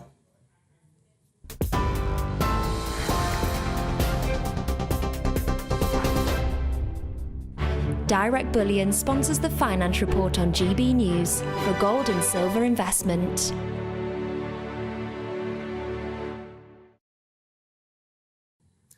Time to give you a quick snapshot of today's markets. The pound will buy you $1.2639 and 1.1630 euros. Price of gold, £1,532 and 27 pence per ounce. And the FTSE 100's at 7,475 points. Direct Bullion sponsors the Finance Report on GB News, investments that matter. Still to come this morning, we're going to have more on whether the British English Christian Church is on the brink of extinction. Surely not. According to the Times, it might be. Don't go anywhere. This is Britain's Newsroom on GB News. What you get for breakfast is something that, if we do our jobs right, you will wake up to news that you didn't know the night before. It's a conversation. It's not just me and Eamon. We want to get to know you, and we want you to get to know us. From 6, it's Breakfast with Eamon and Isabel. Monday to Thursdays on GB News. Britain's news channel. Westminster is going around in ever-decreasing circles, followed by the media. Britain is broken. How on earth did we get into this mess? But more importantly, how do we get out of it? Join me at 7 p.m, Mondays to Thursdays on Farage, here on GB News. We will have open, rational debate. We've got to work out how Britain moves forward from this. Join us here on GB News, the People's Channel. Britain is watching. When the news happens, it happens here. And really important breaking news. Breaking news this morning. On TV, radio and online, the news starts here on Britain's Newsroom. All the biggest stories and the answers that you need from across the UK and beyond. Join Britain's Newsroom from 9:30 on GB News. The People's Channel, Britain's news channel. Join me, Patrick Christie's, Monday to Friday, 3 till 6. We tackle the day's news agenda like you've never seen before. It's high tempo, high octane, the most controversial topics and the best guests. You will not be able to take your eyes and ears off it. I'm not afraid to ask the questions that you really want answered. 3 till 6 p.m, Monday to Friday on GB News, the People's Channel, Britain's news channel. People in Britain, they love free speech, but they also love fair play. I don't care if I'm speaking somebody from a trade union, from the Labour Party, somebody from the SNP. And I think the viewers like to see that actually we can challenge one another, but in a positive way. We think we ask the questions that people want to ask, and often we ask the questions that we wanted to ask in Parliament but never got the chance to ask. So join us every Saturday, 10 a.m. till noon on GB News, Britain's news channel. Hi, I'm Dan Wootton. You can watch me live on GB News Monday to Thursday from 9 p.m. And did you know that you can also watch and listen live on our website, gbnews.com. You'll always be up to date on the latest breaking news, as well as enjoying the best stories, opinions and shows. You can even join the debate under our live player as you're watching. So head straight to gbnews.com on TV, radio and online. GB News, Britain's news channel. It's all about family, being in people's living rooms, all the interaction and getting to know who our viewers and listeners are. When I was young, my dad used to say, Nana, stop arguing. I wanted an outlet that would enable me to give my opinion.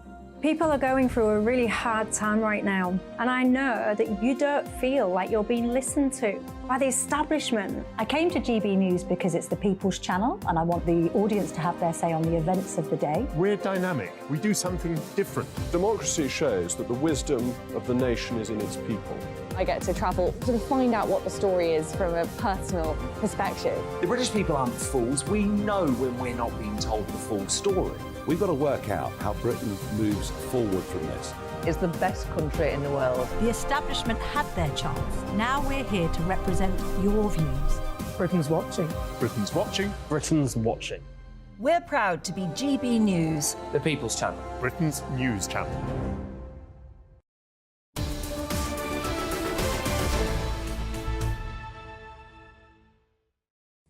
And it's 10:38. You're with Andrew Pearce and Bev Turner on Britain's Newsroom on GB News. So, is Christianity becoming much more unpopular in this country? Let's put it that way. Some people are asking if it's becoming extinct, but I'm not on board with that analysis of the situation, I can't lie. According to one poll that surveyed over 1,000 Anglican priests, 75% of them say that Britain can no longer be described as a Christian country. And that says over half supported a law change to allow same-sex couples to get married in the church, which you absolutely can't. Yeah. Well, joining us now is GB News presenter and former leader of the DUP, Arlene Foster. Good morning, Arlene. Good morning. Front page of The Times, this story with this survey that Britain isn't a Christian nation now, say the clergy. Does that surprise you, that headline? Well, I wasn't surprised with the headline because I think if you look back at the census from 2021, less than half of those who responded said that they were members of a Christian church. But I think what alarmed me greatly, both of you, was the fact that this was a survey that was undertaken on frontline clergy. These are clergy saying that they don't see the UK as a Christian country. And that raises a whole range of issues because you would imagine that people who are rectors, who are priests in their churches, would be out trying to evangelise, would be out trying to bring people into their churches. But instead what they're doing is sitting in the corner with the hands over their head saying, oh, it's all terrible. And actually, what we need to do is to change Christian teachings, which have been around for 2,000 years, to satisfy those who aren't Christians because they don't like us and we don't like being unpopular. So it's time to change the teachings of the church. I think that's an incredible situation. Be, Arlene, against the idea that same-sex marriages should be conducted in any Christian church? Well, I think what is really clear from this survey is the fact that the clergy that have been, most of the clergy, not all of the clergy, but most of the clergy that have taken part in this survey see that secular society has decided that certain things have to change, including same-sex marriage, not only same-sex marriage, but premarital sex. The fact that they want more women involved in the church, which of course is controversial in some areas. And they want to change all of that because they see that as a way of bringing more people into their church pews. I don't think that's right. I think if you look at the evangelical churches, Andrew, they are growing because they're out there evangelizing. They're bringing the message of hope and love, and they're doing it in a way that sticks with Christian teaching. And I think people are responding to that. But I think that the Church of England have lost their way in respect of their evangelizing mission for England and for the whole of the UK. You've got to think about the head of the Church of England, of course, is the King. Who would have thought in 1936 we had the King abdicate because he wanted to marry an American divorcee. The King is a divorcee who's married a divorcee. So that shows the Church has changed, but perhaps in your view, the wrong way, because the Church blessed that marriage. Yeah, well, there's a difference between blessing a marriage. As you know, it didn't take place in the Church of England. It took place in a registry office and then was blessed. That happens all the time across the UK because I think people do realise that divorce is a common issue nowadays, and therefore if people are divorced but they are Christians and they want to have a marriage together, then it should be blessed and recognised by the Church. And that is something that changed within the Church of England. But look, Andrew, you and I have had this discussion before. The leadership of the Church of England has fallen away from the Anglican Church worldwide. If you speak to somebody in Africa who's a Christian, who's a member of the Anglican Communion there, they look at England, they look at the UK, and they say there needs to be a mission in the UK. Instead of missions going to Africa now, they feel that they need to be coming to the UK to evangelise us, which is quite an incredible situation, is it not? What do we lose, Arlene, if we lose or we see the Christian values effectively kind of ebb away, which is what you're describing in this country? What do we lose in that situation? Well, I think if you look at all of our institutions, they are based on Christian principles. They are based on the widest sense of Christianity as we understand it, to love thy neighbour as ourselves, to project love, to project hope, to project the fact that there is a greater force in the world. And I'm glad to say that in some institutions there's still a recognition of Anglicanism. If you are in the House of Lords before proceedings, there are still Anglican prayers there every day. And I think that sets us off and just gives us a few moments to reflect on what we're doing and what it's all about. There's quite a few Lords stay out for those prayers, I have to say. They would be much better coming in and using that time to reflect. However, that's a matter for them. They cannot force people to do that. But I think it is important that the Church of England reflects on this survey. They look at why it is the case that they're clergy, which, let's remember, being a clergy person is not a job. It's a vocation. It's a calling. It's a way of life. I looked with interest at how those clergy people were saying that, they were under incredible pressure and people were making so many calls on them. Many years ago, you wouldn't have seen that because people did take their vocation very seriously and they seen it as a way of life. It certainly wasn't a 9-to-5 job then, and it's not a 9-to-5 job now. OK, all right. Thank you, Arlene. GBNews presenter, former leader of the DUP, Arlene Foster. Fascinating. Well, it is fascinating. We're going to carry on the discussion with the former of the Daily Star, who needs no introduction to this programme, the fabulous Dawn News, and the political commentator Jo Phillips. And Jo Phillips and I go back 20-odd years. Oh, how terrifying is that? Now, Now, Jo, you know, I was probably a lapsed Catholic when we were mates working together, but I'm back going to church on a Sunday, most Sundays, but partly I love the priest. He's a former chaplain to the army. He's done a real job. He's had experience of the real world. He's a great preacher, doesn't speak with notes, doesn't lecture, knows exactly what I am, knows my partner. Fine. Yeah, well, that's interesting. And what made you go back? I've missed it. Did you? Yeah, and I find the church building, it's beautiful. I love old, a church. Yeah. And I find that the whole process of lighting the candle, being in there, quiet time. I was outraged, I don't want to make this about COVID, but outraged that churches were shut during COVID. Oh, yeah. How mad was that? Well, it's outrageous that churches are shut outside of COVID. I mean, I was in Italy earlier this year, and, you know, you can walk down any street in Florence or Bologna, you can pop into a church, there's priceless frescoes on the wall. No. And it's not full of people, but there are people in there, and they're open all the time. Yeah. How about you, Dawn? Are you a woman of the cloth? I was christened. I don't attend church regularly. I believe that by being a good person is about what I try to do, the Christian values. I try to do that, and you know, I agree with what Andrew said. Not only was our church locked, but when they did open it during COVID, they'd hazard taped the pews. I know, terrible. It was like a crime scene. Yeah. Now, our local, in the East End of London, our local Catholic church is open all the time. That's interesting. So you can go in there whenever, and they have never had any problems whatsoever. That's interesting. Yeah. Don't we think part of the problem with the church in this country, particularly the Anglican Church, is Archbishop Welby, he's appalling. He's useless. There's not a charismatic bone in his body. Well, lecturing and hectoring. I think it's very difficult. I mean, I think he's better than the previous one. Was that Rowan Williams? The Gandalf, the beard, the Gandalf, and the everything. beard. But, you know, you've got to go back a long way, Andrew, to find an archbishop that anybody thought was charismatic. And I think this survey is really interesting because what it says, and I think Arlene was touching on it a bit, this is a real soul-searching moment for people who are committed Christians. I'm not. And the census survey last year, or whenever it was, 2021, said that, you know, we are no longer a Christian country. But that's not because people are embracing other religions, because the biggest number is non-religious. Non-religious, that's right. But I think, you know, if you've got people who are really committed to who their faith is really important to them, and they are trying to bring more people in and saying we've got to embrace same-sex relationships and so on and so forth.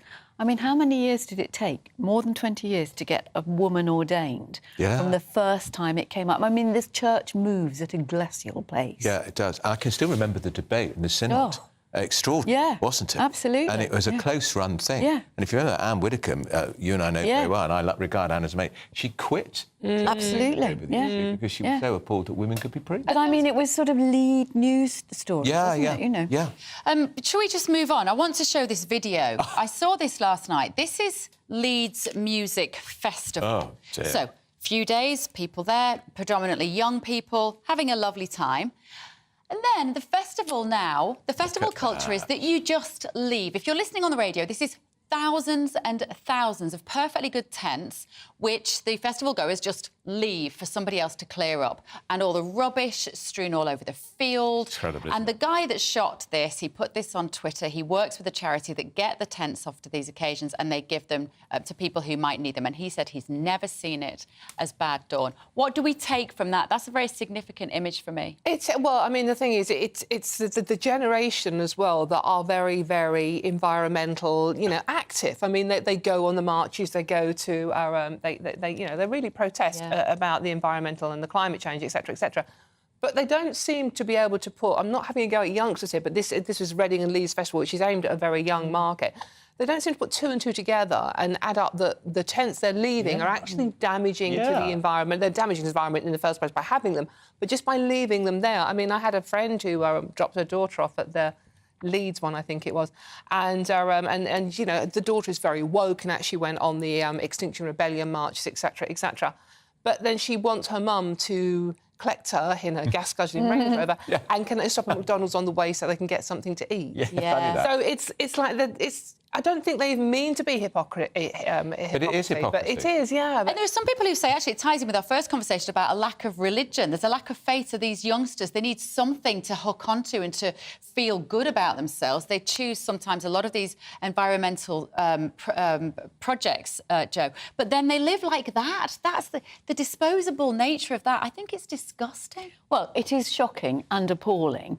And, you know, there's not any sane person in the world or a parent or a young person who would be looking at that and thinking, apart from anything else, how much money was spent on equipping those kids to go away to celebrate the end of GCSEs or A-levels, to have a fabulous time, leave it all behind, get picked up by mum and dad or, you know, come back on the train or whatever. And it's so... And, you know, are those kids then going off on gap years to places where people could use those things? I mean, I think, you know, you have to say to festival organisers, you need to do more.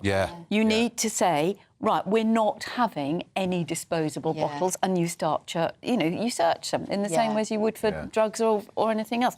You've got to make it harder for people to be throwaway. I live in Kent, and I live in a very lovely, you know, coastal town. The rubbish that people leave on the beaches... Shocking, isn't it? You know, including... When did we get like that, Joe? I know. I mean, but you were brought up not to litter. But no, there used to be littering campaigns. Well, there used to be littering campaigns. Local authorities have the power, but they don't enforce it. And when they do, there's somebody go, oh, she didn't mean to drop it. It was a toddler with a wrap. Well, sorry, it's littering. You pick it up, don't you? Whether it's dog poo or a hot barbecue that same poor dog's going to tread on, or a toddler. But it's this idea that somebody else will clear up after you. And I have to say that I think a lot of young people, not all of them by a long chalk, their parents have mollycoddled them so much that they never have to clear up after themselves. Totally. There's no sense of personal responsibility anymore, is there? There's just no sense of that.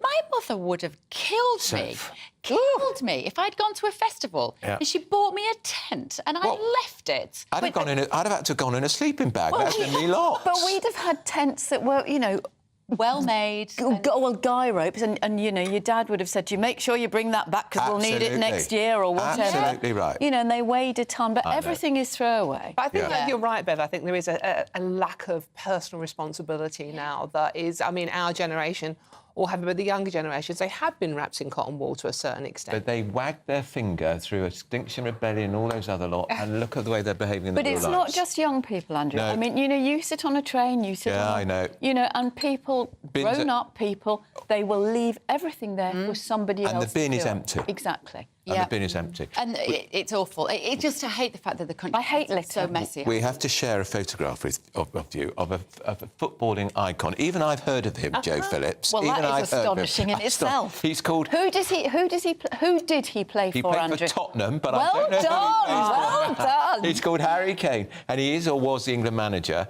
and he's No, he obviously... wasn't England manager. Wasn't he?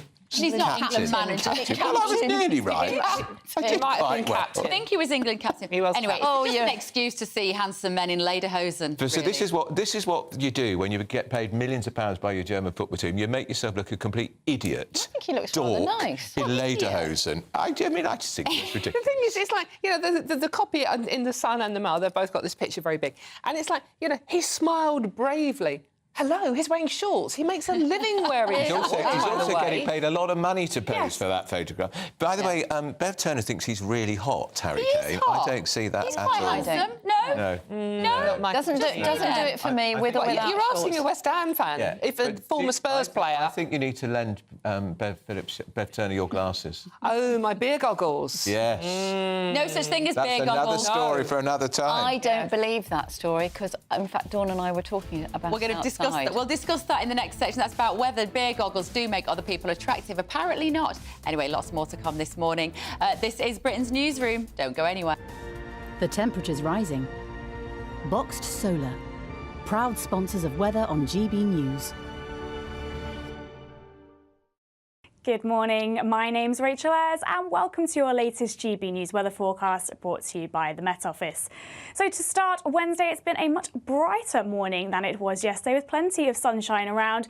We have already seen some showers across the north and west, and elsewhere we'll start to see that cloud bubbling up, allowing some showers to develop as we go through the rest of this morning. Though we will start to see those showers peter out from the west as we head into this afternoon. Temperatures today will be similar to what we saw yesterday, so highs maybe into the low 20s, but still feeling pretty pleasant in that sunshine with those light winds. Now, as we head through the rest of this afternoon and into this evening, slowly we'll see those showers petering out from the west, so plenty of clear spells, especially across northern and eastern areas. But looking down towards the southwest, we've got clouds and outbreaks of rain moving in during the early hours of Thursday. So a warmer start there, but further north and east, a pretty chilly start to the day. So throughout Thursday, we'll slowly see this cloud and rain making its way northeastwards. Always drier and brighter across Scotland and the far northeast, but for some central parts of England and maybe the far east of East Anglia, starting to see some cloud into the afternoon. Heaviest rain will be across the far south, where we could also see the odd thunderstorm. So temperatures a little bit more muted than of late, but still getting into the high teens or just into the 20s. The temperature's rising. Boxed Solar, proud sponsors of weather on GB News.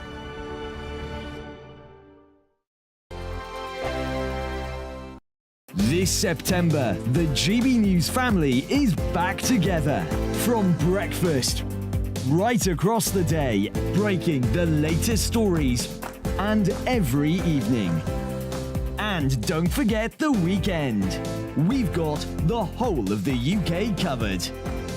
Every week, we'll be hearing your views from up and down the country, with fun, lively and intelligent conversation with the biggest guests. This September, we'll meet Chris and John. Thank you for choosing GB News. We're proud to be Britain's news channel.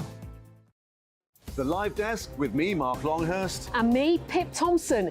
It's here Monday to Friday on GB News. From midday, we'll bring you the news as it breaks, whenever it's happening and wherever it's happening, from across the UK and around the world. Refreshing, feisty, but with a bit of fun too. If it matters to you, we'll have it covered on TV, radio and online. Join the Live Desk on GB News, the People's Channel, Britain's news channel. So Jubes & Co, we tackle the issues of the day with real robust debate, both sides of the fence, battling it out with me in the middle with my forthright opinions and views. And often really interesting things happen because you start with a position and then by the end of the debate you find actually, well, I might not have thought about that one. What we need in this country is two new political parties. You should maybe think about doing a 2024 calendar. I'm Michelle Dewberry and I'm keeping you company right through until 7 o'clock this evening. GB News, the People's Channel, Britain's watching. Every Sunday from 11, join Michael Portillo. There'll be topical discussion, looking at the week before and the week to come. So kick back and relax at 11 a.m. on Sundays on GB News with me, Michael Portillo. GB News, the People's Channel, Britain's news channel. In a world of dull and predictable radio and TV shows. Oh, hi. On Mark Dolan tonight, we've got big guests. We drill into the big stories of the day. The show adds up to a brilliant listening and viewing experience. Mark Dolan Tonight is the most entertaining current affairs show ever, and that's a fact. That's Mark Dolan Tonight, Friday, Saturday and Sunday from 9. Only on GB News, Britain's news channel.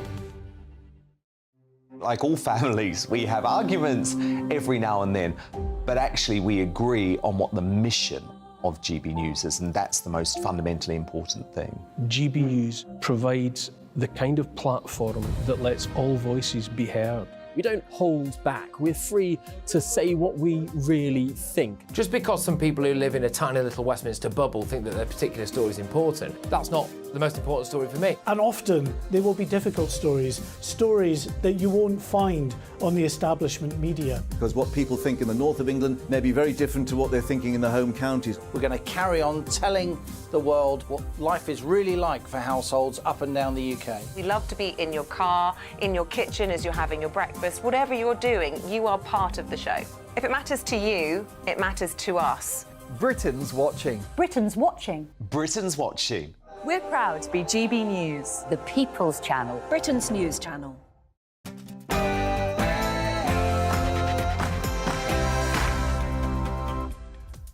Good morning. It's 11 o'clock on Wednesday, the 3rd of August. This is GB News. This is Britain's Newsroom on GB News with Andrew Pearce and Bev Turner. It is GB News, yes. Now, are we appeasing China? The Foreign Secretary is going to China today, ending a 5-year freeze in relations. The former Conservative leader Ian Duncan-Smith compared the visit to appeasement. He's going to join us to tell us what he meant in just a moment.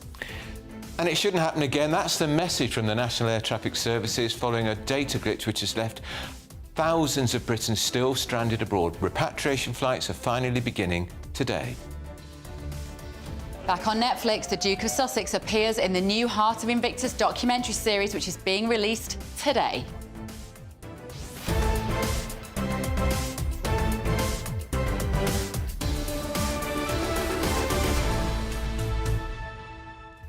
Lots more with Joe Phillips and Dawn Neeson as well this morning. But first of all, here is your news with Ray Addison.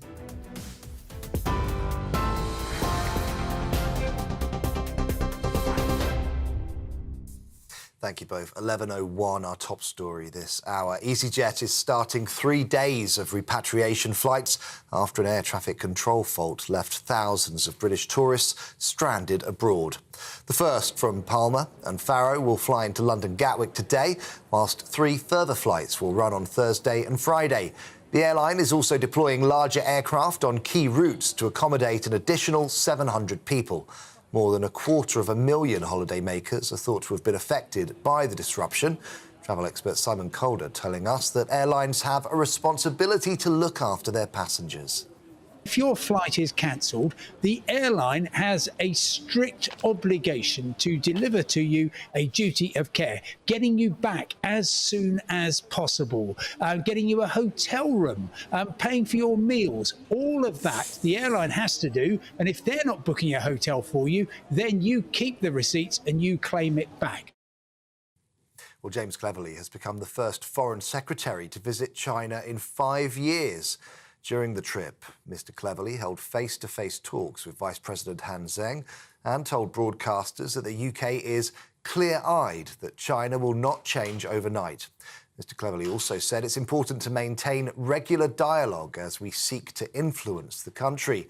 The trip has been met with criticism from some Tory MPs who want a tougher stance against Beijing. Nottinghamshire Police will fly flags at half-mast today to honour an officer who died trying to save a man's life. Sergeant Graham Saville was hit by a train in Balderton on the 24th of August as he attempted to save a 29-year-old who was in distress. The man sustained non-life-threatening injuries and remains in hospital.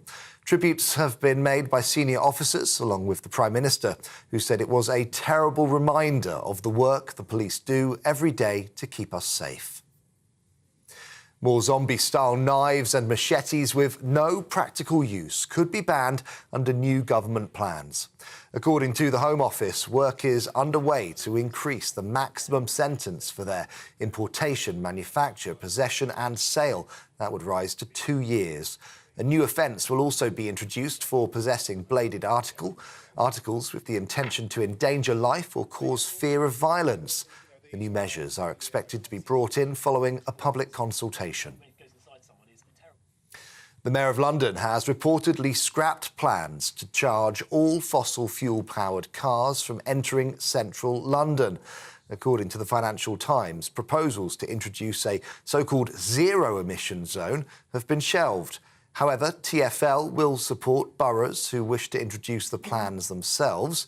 It follows the expansion of Sadiq Khan's controversial ultra-low emission zone across the whole of London. Shadow Women and Equality Secretary Annalise Dodds telling us that London does need better air quality.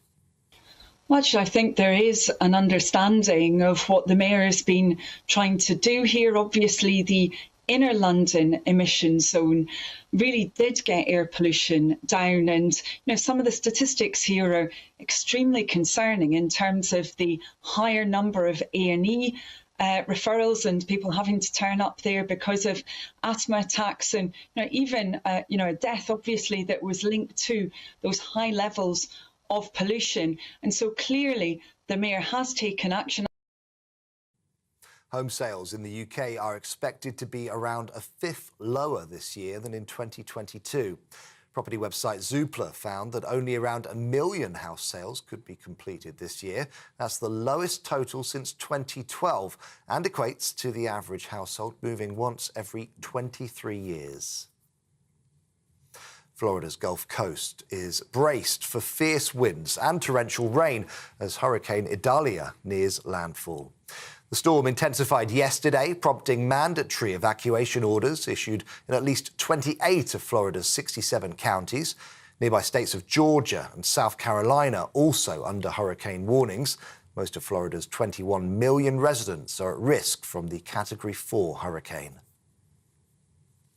At least 2 people have been killed and many injured after a missile and drone attack on the Ukrainian capital.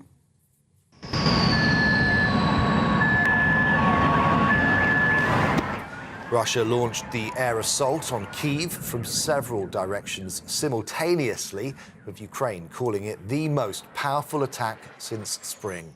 Although air defences were able to destroy a number of targets, falling debris hit several buildings, injuring a number of people.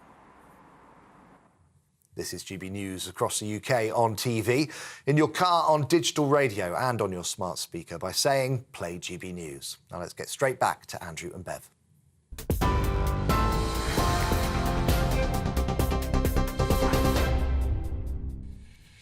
Good morning, it's 11:06. Let's see what you have been saying at home this morning. You've been getting in touch with us. We've been discussing this idea of whether the country is Christian.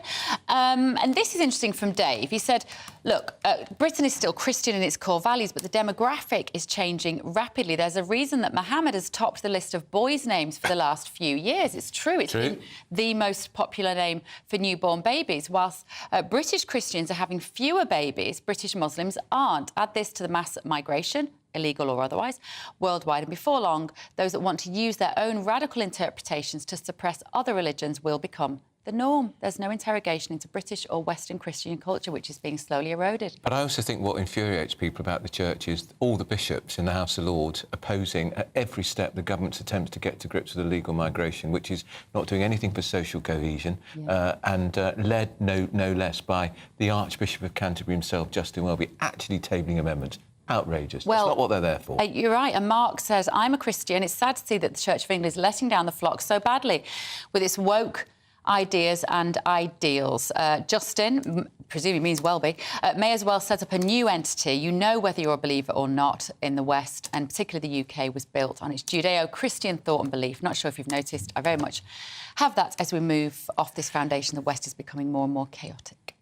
Certainly is. Now, Foreign Secretary, he's called James Cleverly. He's in Beijing, or on his way to Beijing today, but he's getting a lot of flack from his MPs, some MPs, because of the government's approach to China. It's the first visit to the country by a Foreign Secretary for quite some years. That's right. He's going to be addressing issues ranging from climate change, of course, to international security. And let's speak now to former leader of the Conservative Party, Ian Duncan-Smith.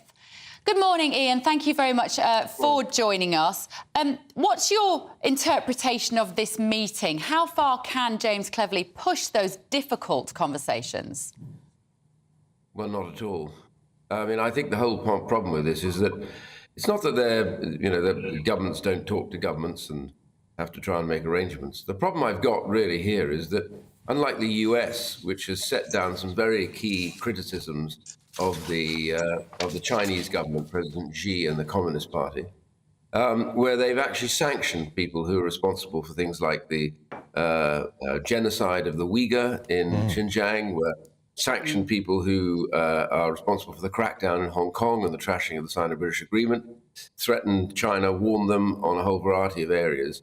My problem for us here is that the British government has not followed suit in most of that. So, for example, we've sanctioned no Chinese official responsible for trashing the Sino-British Agreement in Hong Kong and arresting people like Jimmy Lai, peaceful democracy campaigners.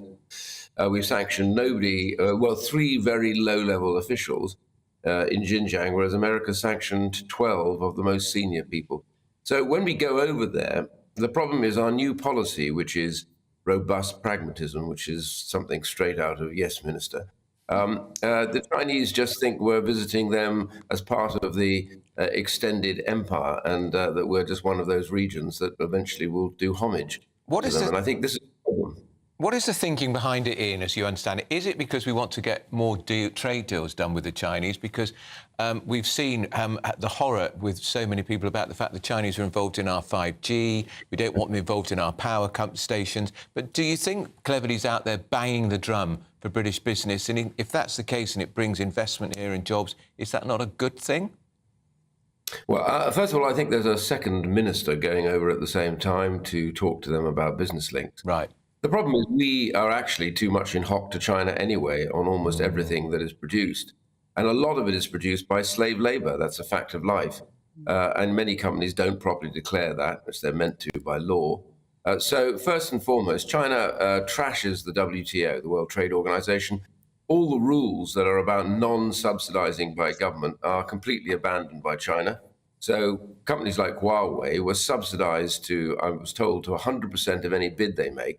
The result was, of all the companies in the free world that were in telecoms, they all abandoned it. There was no money left for them. So we were only left with 2 or 3 companies in the West, whereas China now dominates that area. And they do it in every single area they come to.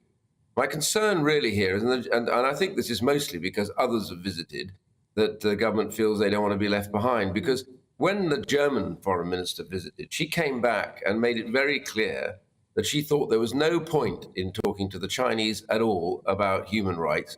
And she said they just don't listen. They glaze over, they wait for you to move on to the next subject and say absolutely nothing. And when it comes to climate change, I looked at the chart the other day for the 5 most important economies in the world, of which the UK is the 5th. Of all of them, the UK has the very lowest emissions, right? China is off the scale. Literally, it's like the line's gone almost at 45 degrees off the scale. They're building coal-fired power stations almost every few weeks. They also dominate battery production and electric car production. They're going to swamp us with it. So this is the real problem. What are we going over for? Is it more business? Is it more trade with them? Or is it to tell them that unless they get their act together and stop abusing people, using slave labor, etc., then we won't trade with them? But we're not doing any of that. It sounds a little bit, Ian, like what you're saying is that power has shifted so significantly in the last probably 2 or 3 decades that China are much more powerful than us on the global stage, that we, as our little island, formerly fabulously powerful across the world, have been, to some extent, left behind. Arguably, this was also emphasised at the recent BRICS summit. If you just reflect on that a bit, so Brazil, Russia, India, China and South Africa, we should be frightened of that collaboration, shouldn't we? Not just from a security point of view, but from a financial point of view. I not really think so. BRICS is a peculiar amalgamation. China is trying to use it, and Russia will try to use it to create an alternative to the free world. But I noticed that India dismissed that at the same time. They're not really interested in stepping away from the real trade balances that would come from places like the UK, Europe, the USA, Australia and the Southeast Asia. So I think I'm not overly worried about that. I think this is very much an obvious game by China and by Russia, which I believe that we should intervene in and not make work. We are, by the way, the 5th largest economy in the world and about the 3rd most powerful navy, etc. So we're still a powerful player in all of this. My concern here with this visit is it looks to me very much like a visit for a visit's sake, because we're not going to really lay the law down about them. If we really meant business, we would have started sanctioning many of these officials responsible for these abuses. America's done it. Australia done it. We simply don't seem capable of stepping up to that. And we haven't even declared Xinjiang's murderous behavior of the Chinese government there as a genocide. We just say we can't declare it, whereas America's done it. And finally, Jimmy Lai in Hong Kong, a British citizen, under arrest, trumped-up charges, will never see the light of day again. He only wants us to declare him a British citizen. The British government refuses to do it. America calls him a British citizen. Europe calls him a British citizen. The government that can't call him a British citizen apparently is the British government. What a pathetic game is being played out. It ain't a great look. Ian, if we could just, on a gear change, for pressure of time, you saw the expansion of the ultra-low emission zone yesterday, huge wave of public anger across the region, people smashing up the surveillance cameras, cutting through wires. This affects your constituency very strongly. What is your view about the fact people are now taking the law into their own hands because they're so fed up with the idea of this expansion? Well, I never condone anybody who takes the law into their own hands, but I do understand why they're doing it, because they believe that they haven't been listened to. And it's dangerous for politicians to railroad a sort of a process which damages people's lives. The fact is, we've now discovered that the mayor and his deputies tried to gerrymander reports that were coming from universities on air quality in outer London. We know that TfL's own report said that the extension would bring next to no difference to air quality in outer London. And then you've had these other reports, which they tried to get altered, they tried to block, that said, actually, there is no difference, no change, because outer London, by and large, is a pretty clean zone. Our area that I'm in is known as a blue zone. It means it has very high air qualities right next to Epping Forest. All of this is not about the air quality. It's a complete lie by the mayor. What he's doing is he's fundraising, because he's made such a haulix of his running of London that he's in real debt. And what he needs to do now is raise funds. So it's 12.50 now, but you watch this space. If he gets re-elected next year, it will jump. It will start to go much higher, 20 quid maybe, £25, because it's about raising money. He knows people can't stop coming to do business. So many of those vans, the plumbers, the electricians and others who are doing business and live outside London come in, they will have to pay more as well. So this is a fundraiser, and it's a fundraiser which will damage the lives of people, particularly the poor, and more importantly, in a way, those who have retired, pensioners who are on fixed incomes, who more often bought their last car, if you know what I mean. They say, right, we will plan now to have a car that sees us pretty much for the next 15, 20 years, low usage. They now find these cars will be chargeable on the ULEZ zone. And it just is appalling. He hasn't listened. He's arrogant. He's incompetent. And he's completely incapable of acting properly, trying to suppress those reports, to let the honest policy be led by information that is from scientists, I think is shocking, frankly. And people in London should know this mayor is out to preserve his own skin. It's got nothing to do with air quality in outer London. All right, that's a very robust. Ian Duncan-Smith, former leader of the Tory party. Of course, if Sadiq Khan was here, he would say it was all about improving air quality. But there is no doubt, Bev, there's been a huge row because the deputy mayor, one of his deputy mayors, Shirley Rodriguez, wrote to scientists to say, could they reword, her words, not mine, some of the reports, because it gave the impression this was not doing what it says on the tin. Well, and it is about raising money. The Conservative Party London mayoral candidate Susan Hall was on with Dan Wootton last night. If you want to see what she had to say, you can download and have a look on the GB News app or on YouTube, of course. Now, let's hear from former Brexit Secretary David Davis. Good morning, David. There's a lot of topics that we want to talk to you about this morning, but why not start with you, Les, as we've just been discussing that with Ian Duncan-Smith. Your response to the reactions that we saw across the country, not only in London yesterday, but predominantly outside number 10 Downing Street. The protests were huge. People are very unhappy. Yes, I mean, like Ian, I don't approve of taking the law into your own hands, but beyond that, it's clearly making people incredibly angry. I mean, what's happened for a long time, we have pursued a sort of green agenda, but concealed the costs to the public. That's now becoming apparent to people, and they don't want to pay the bills. I mean, you heard Ian's point, exactly accurate point about pensioners having to now buy a second car for their old age, but you're finding across the board, people have bought electric cars even finding expense. So it's a disastrous policy, and we are right to oppose it.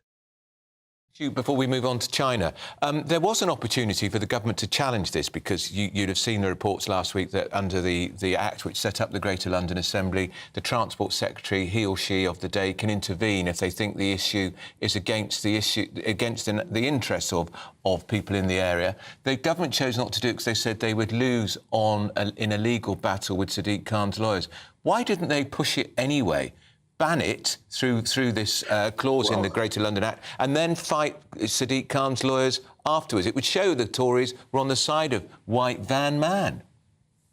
Well, I rather agree with you. I think the problem, of course, is that Whitehall always gives very cautious, conservative, small c conservative legal advice. The truth is, we've passed the law. Let's enforce the law. Yeah. If the courts challenge it, well, we'll take it on. Yeah. But the truth is, I actually think we would have won in court. Simple as that. So we should have done it. David, I think some of the we need to defend Sadiq Khan. I wish he would come on. If you are watching Sadiq Khan, do we have to defend him? Yes, I will. We interviewed him on the. We had Chris Hope interviewed him on the TV last night. He had his say. He's not here right now to defend himself. We do have to be a little careful. I would love him to come on our show and discuss this, but he never would, David Davis, was he? Because isn't the problem with Sadiq Khan is he will only do interviews with people who are going to agree with him and tell him that he's fabulous and flatter his ego, which is apparently enormous. Well, that's right, and also, of course, he's got a very weak argument. I mean, Ian nailed it with his comment about his funding. Yeah. This is a tax raising exercise. It's not really a green policy. It doesn't work as a green policy. It does work to raise loads of money, and that's what he's trying to do. So, he would fall down if he came on in front of a proper interview rather than, as you say, a sort of hagiographic praise session, compliment session. He's also, but I think one of the reasons that so many people are incensed about it, David, is the surveillance state which is being rolled out in towns across the country under the auspices of ULEZ. And do you think he has any legal basis in which he might be able to be challenged for the fact that those cameras, which are effectively a little laptop with everybody's data on, with our cars and our faces and our registration plates, when they are stolen, which is happening at the moment, that person's got my data. Is there a legal minefield that you might have to cross here? Yeah, that's more difficult. I mean, you probably know I'm probably the most fierce opponent of excess surveillance, but I don't think we've got such lax surveillance laws now. I don't think we could take them to court on it. I mean, what we ought to do actually is put legal constraints on it. Parliament should do that, because you're quite right. I mean, every single person's number plates are on this. Our movements are on this. So we should. Okay. David, that's what we brought you on to talk about China. So if we could ask you about China. So you've heard Ian Duncan-Smith actually very unhappy that the Foreign Secretary is going to China, taking a trade minister, it appears, with him too. What's your view? Do we have to have a dialogue with China? And if so, if he raises human rights, is anyone going to care in it? Have we lost David Davis? I think we have. I think we've lost David Davis. We're going to try and get it back. We did bring him on to talk about China. This is a statement from the Mayor of London, which we have to read. You want to read this? I suppose I do. All the evidence shows it's clean air zones like ULEZ that are the game changer in a city like London when it comes to cutting toxic air quickly and meaningfully to protect people's health. Oh, he goes on. Of course he does. Thanks to ULEZ that we are now set to get London's air to within legal limits in the next couple of years, 184 years earlier than previously projected. Ridiculous. David Davis is back. Sorry. David Davis, we lost you briefly. Tell us about China. Is he right to go, James Cleverly? 184.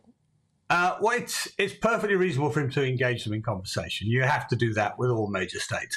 But what he was criticised for by the Foreign Affairs Committee was for having a vague and loose and incomprehensible policy. And I'm afraid they're right. I mean, and it's not the first time. I mean, Cameron and Osborne's government really made almost public records in kowtowing to the Chinese.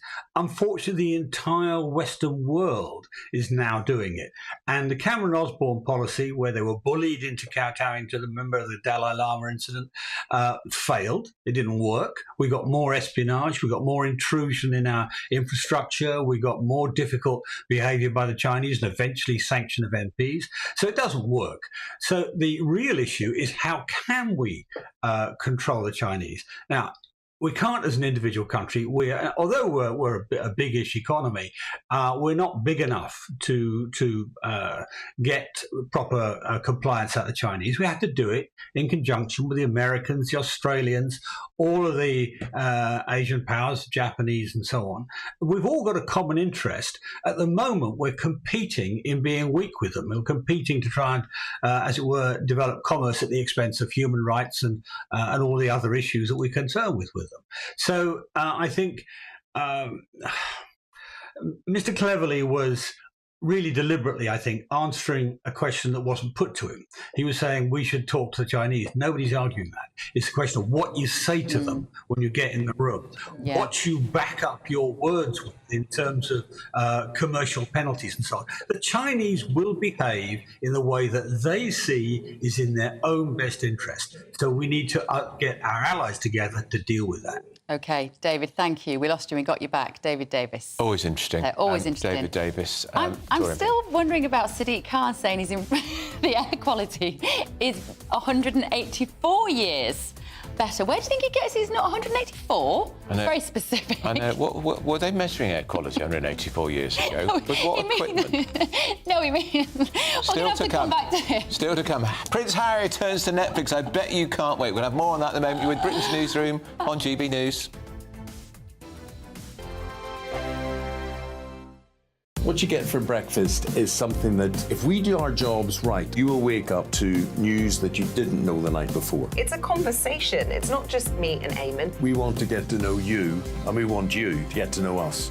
From 6, it's Breakfast with Eamon and Isabel. Monday to Thursdays on GB News, Britain's news channel. Westminster is going around in ever-decreasing circles, followed by the media. Britain is broken. How on earth did we get into this mess? But more importantly, how do we get out of it? Join me at 7 p.m, Mondays to Thursdays on Farage, here on GB News. We will have open, rational debate. We've got to work out how Britain moves forward from this. Join us here on GB News, the People's Channel. Britain is watching. When the news happens, it happens here. And really important breaking news. Breaking news this morning. On TV, radio and online, the news starts here on Britain's Newsroom. All the biggest stories and the answers that you need from across the UK and beyond. Join Britain's Newsroom from 9:30 on GB News. The People's Channel, Britain's news channel.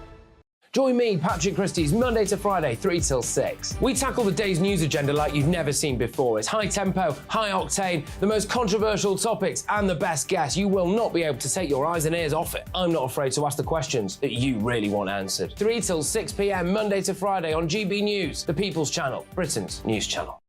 People in Britain, they love free speech, but they also love fair play. I don't care if I'm speaking somebody from a trade union, from the Labour Party, somebody from the SNP. And I think the viewers like to see that actually we can challenge one another, but in a positive way. We think we ask the questions that people want to ask, and often we ask the questions that we wanted to ask in Parliament but never got the chance to ask. So join us every Saturday, 10 a.m. till noon on GB News, Britain's news channel. Hi, I'm Dan Wootton. You can watch me live on GB News Monday to Thursday from 9 p.m. And did you know that you can also watch and listen live on our website, gbnews.com? You'll always be up to date on the latest breaking news, as well as enjoying the best stories, opinions and shows. You can even join the debate under our live player as you're watching. So head straight to gbnews.com on TV, radio and online. GB News, Britain's news channel. It's all about family, being in people's living rooms, all the interaction and getting to know who our viewers and listeners are. When I was young, my dad used to say, "Nah, stop arguing." I wanted an outlet that would enable me to give my opinion. People are going through a really hard time right now, and I know that you don't feel like you're being listened to by the establishment. I came to GB News because it's the People's Channel, and I want the audience to have their say on the events of the day. We're dynamic. We do something different. Democracy shows that the wisdom of the nation is in its people. I get to travel to find out what the story is from a personal perspective. The British people aren't fools. We know when we're not being told the full story. We've got to work out how Britain moves forward from this. It's the best country in the world. The establishment had their chance. Now we're here to represent your views. Britain's watching. Britain's watching. Britain's watching. We're proud to be GB News, the People's Channel, Britain's news channel.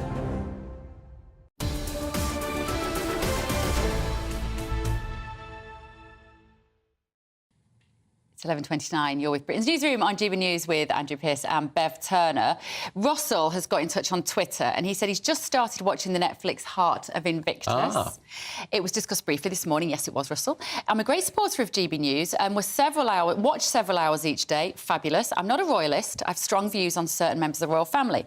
But Harry and the Invictus Games, it's his creation and we should applaud it and give him the credit he deserves. I agree. I watched the first 10 minutes of episode 1 and it's powerful emotions for me, he said. Watch it before criticising Harry. I've criticised him regularly, but I think the Invictus Games is a fantastic creation. He's done a great job with it. I'm a bit surprised, though, that he's talked about in a film to promote the Invictus Games, how he considered therapy after a breakdown caused by the royal family, which meant he had to lie in a fetal position on the floor.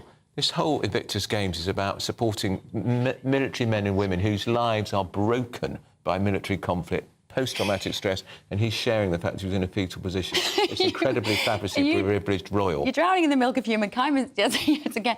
Look, I guess what his point would be, this is him showing his vulnerability, being human, to a room of people who also suffer. It must be so traumatic being a royal. That's the point, isn't it, really? I mean, like you say, he's in a room of people who are genuinely have life-changing injuries and do not have his privilege. And maybe, yet again, he slightly misjudged it. But I take what you're saying, Russell, and I will watch. And I hope the video goes well, and I hope the Invictus Games go well, too. Yeah, I do, And we will cover those here, because they're next week. Yeah, absolutely. And, of course, he'll love his lovely wife, though, won't he? Keep your thoughts coming. gbviews@gbnews.com. First, though, I've got the giggles. I'm still thinking about Sadiq Khan's numbers. Here's the news with Ray Addison.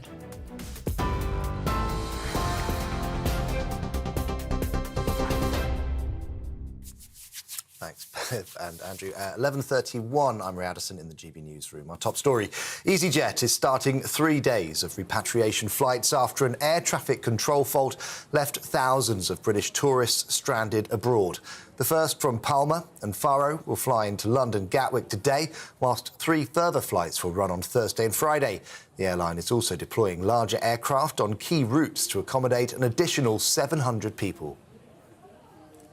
James Cleverly has become the first Foreign Secretary to visit China in 5 years.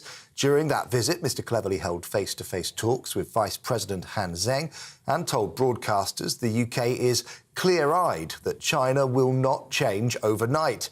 The trip has been met with criticism from some Tory MPs who want a tougher stance against Beijing.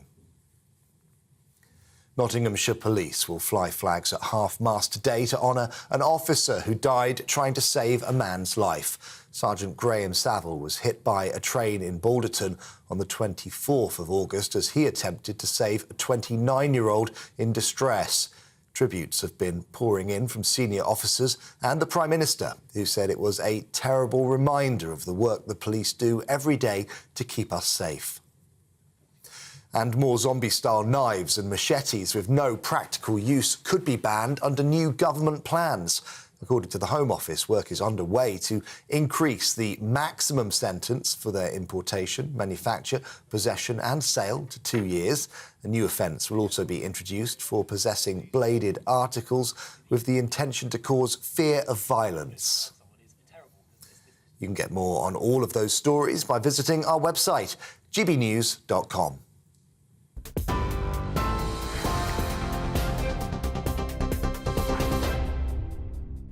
Direct Bullion sponsors the Finance Report on GB News for gold and silver investment.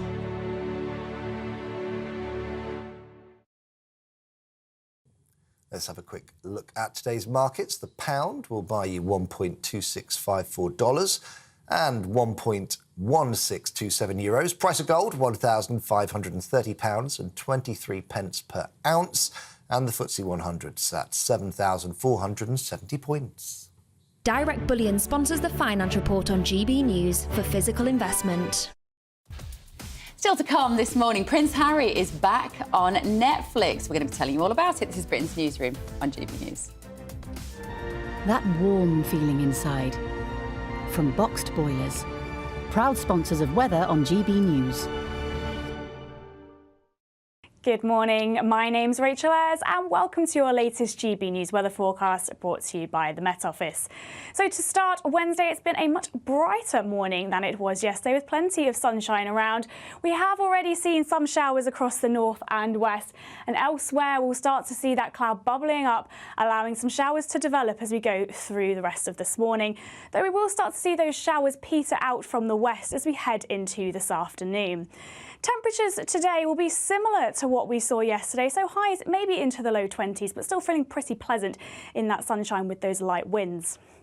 Now, as we head through the rest of this afternoon and into this evening, slowly we'll see those showers petering out from the west, so plenty of clear spells, especially across northern and eastern areas.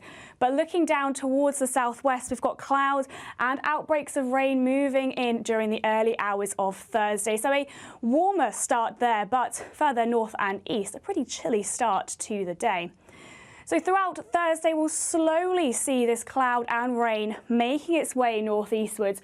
Always drier and brighter across Scotland and the far northeast, but for some central parts of England and maybe the far east of East Anglia, starting to see some cloud into the afternoon. Heaviest rain will be across the far south, where we could also see the odd thunderstorm. So temperatures a little bit more muted than of late, but still getting into the high teens or just into the 20s. That warm feeling inside. From Boxed Boilers, proud sponsors of weather on GB News.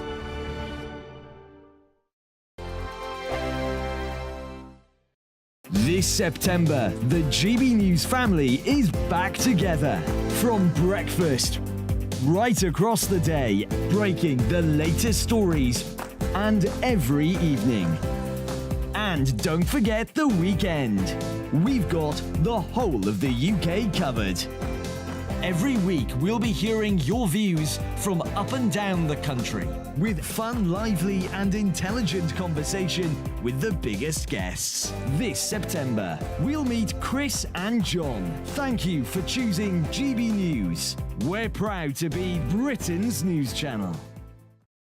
The Live Desk with me, Mark Longhurst. And me, Pip Thompson. It's here Monday to Friday on GB News. From midday, we'll bring you the news as it breaks, whenever it's happening and wherever it's happening, from across the UK and around the world. Refreshing, feisty, but with a bit of fun too. If it matters to you, we'll have it covered on TV, radio and online. Join the Live Desk on GB News, the People's Channel, Britain's news channel. So Jubes and Kerr, we tackle the issues of the day with real robust debate, both sides of the fence, battling it out with me in the middle with my forthright opinions and views. And often really interesting things happen because you start with a position and then by the end of the debate you find actually, well, I might not have thought about that one. What we need in this country is two new political parties. You should maybe think about doing a 2024 calendar. I'm Michelle Dewberry and I'm keeping you company right through until 7 o'clock this evening. GB News, the People's Channel, Britain's watching. Every Sunday from 11, join Michael Portillo. There will be topical discussion, looking at the week before and the week to come. So kick back and relax at 11 a.m. on Sundays on GB News with me, Michael Portillo. GB News, the People's Channel, Britain's news channel. In a world of dull and predictable radio and TV shows. Oh, hi. On Mark Dolan tonight, we've got big guests. We drill into the big stories of the day. The show adds up to a brilliant listening and viewing experience. Mark Dolan Tonight is the most entertaining current affairs show ever, and that's a fact. That's Mark Dolan Tonight, Friday, Saturday and Sunday from 9. Only on GB News, Britain's news channel. Like all families, we have arguments every now and then, but actually we agree on what the mission of GB News is, and that's the most fundamentally important thing. GB News provides the kind of platform that lets all voices be heard. We don't hold back. We're free to say what we really think. Just because some people who live in a tiny little Westminster bubble think that their particular story is important, that's not the most important story for me. And often they will be difficult stories, stories that you won't find on the establishment media. Because what people think in the north of England may be very different to what they're thinking in the home counties. We're going to carry on telling the world what life is really like for households up and down the UK. You love to be in your car, in your kitchen as you're having your breakfast. Whatever you're doing, you are part of the show. If it matters to you, it matters to us. Britain's watching. Britain's watching. Britain's watching. We're proud to be GB News. The People's Channel. Britain's news channel.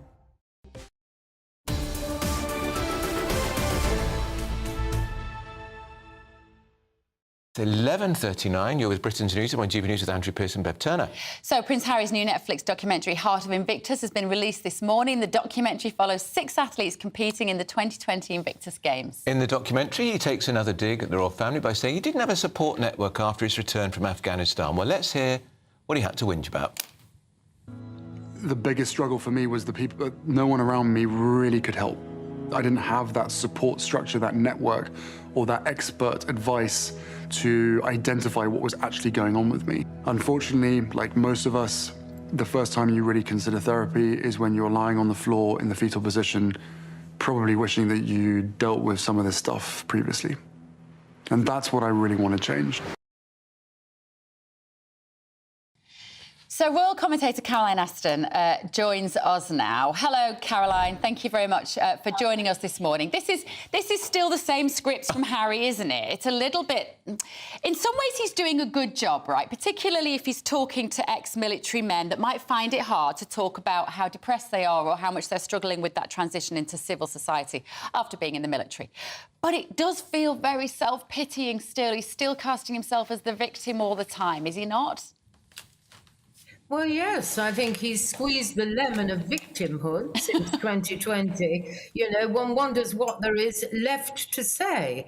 For me, I echo your statement that, of course, poor Harry, I mean, this is the jewel, the Invictus Games, in the crown that he told us at such length he was never going to wear as a spare. It is a truly good thing that he's done, and the name Invictus, unconquerable, certainly strikes a note with many of these very brave ex-servicemen. But you're so right, he has to bring himself in. And let's face it, if Prince Harry, with all his access to experts via his very privileged status, can't surmount these terrible mental difficulties, what chance do the rest of us have? Let's hear a little less, perhaps, about his struggles and concentrate on the victory of these people who go out there and compete and fight against all the odds to succeed. That would really refresh me. A positive note, shall we say, instead of the often negative one struck by Camp Sussex. He just can't resist it, can he? Because look, some of those young men and women, of course, involved in the Invictus Games, broken bodies, no legs, maybe no arms, mental health issues, post-traumatic stress. And there he is banging on about, well, I came back from Afghanistan. I had nobody to help me. He's the patron of 2 or 3 mental health charities, for God's sake. He's also got an enormous fortune, so no issue, as you say, with access. No, you're absolutely right. I mean, an incredibly privileged young man.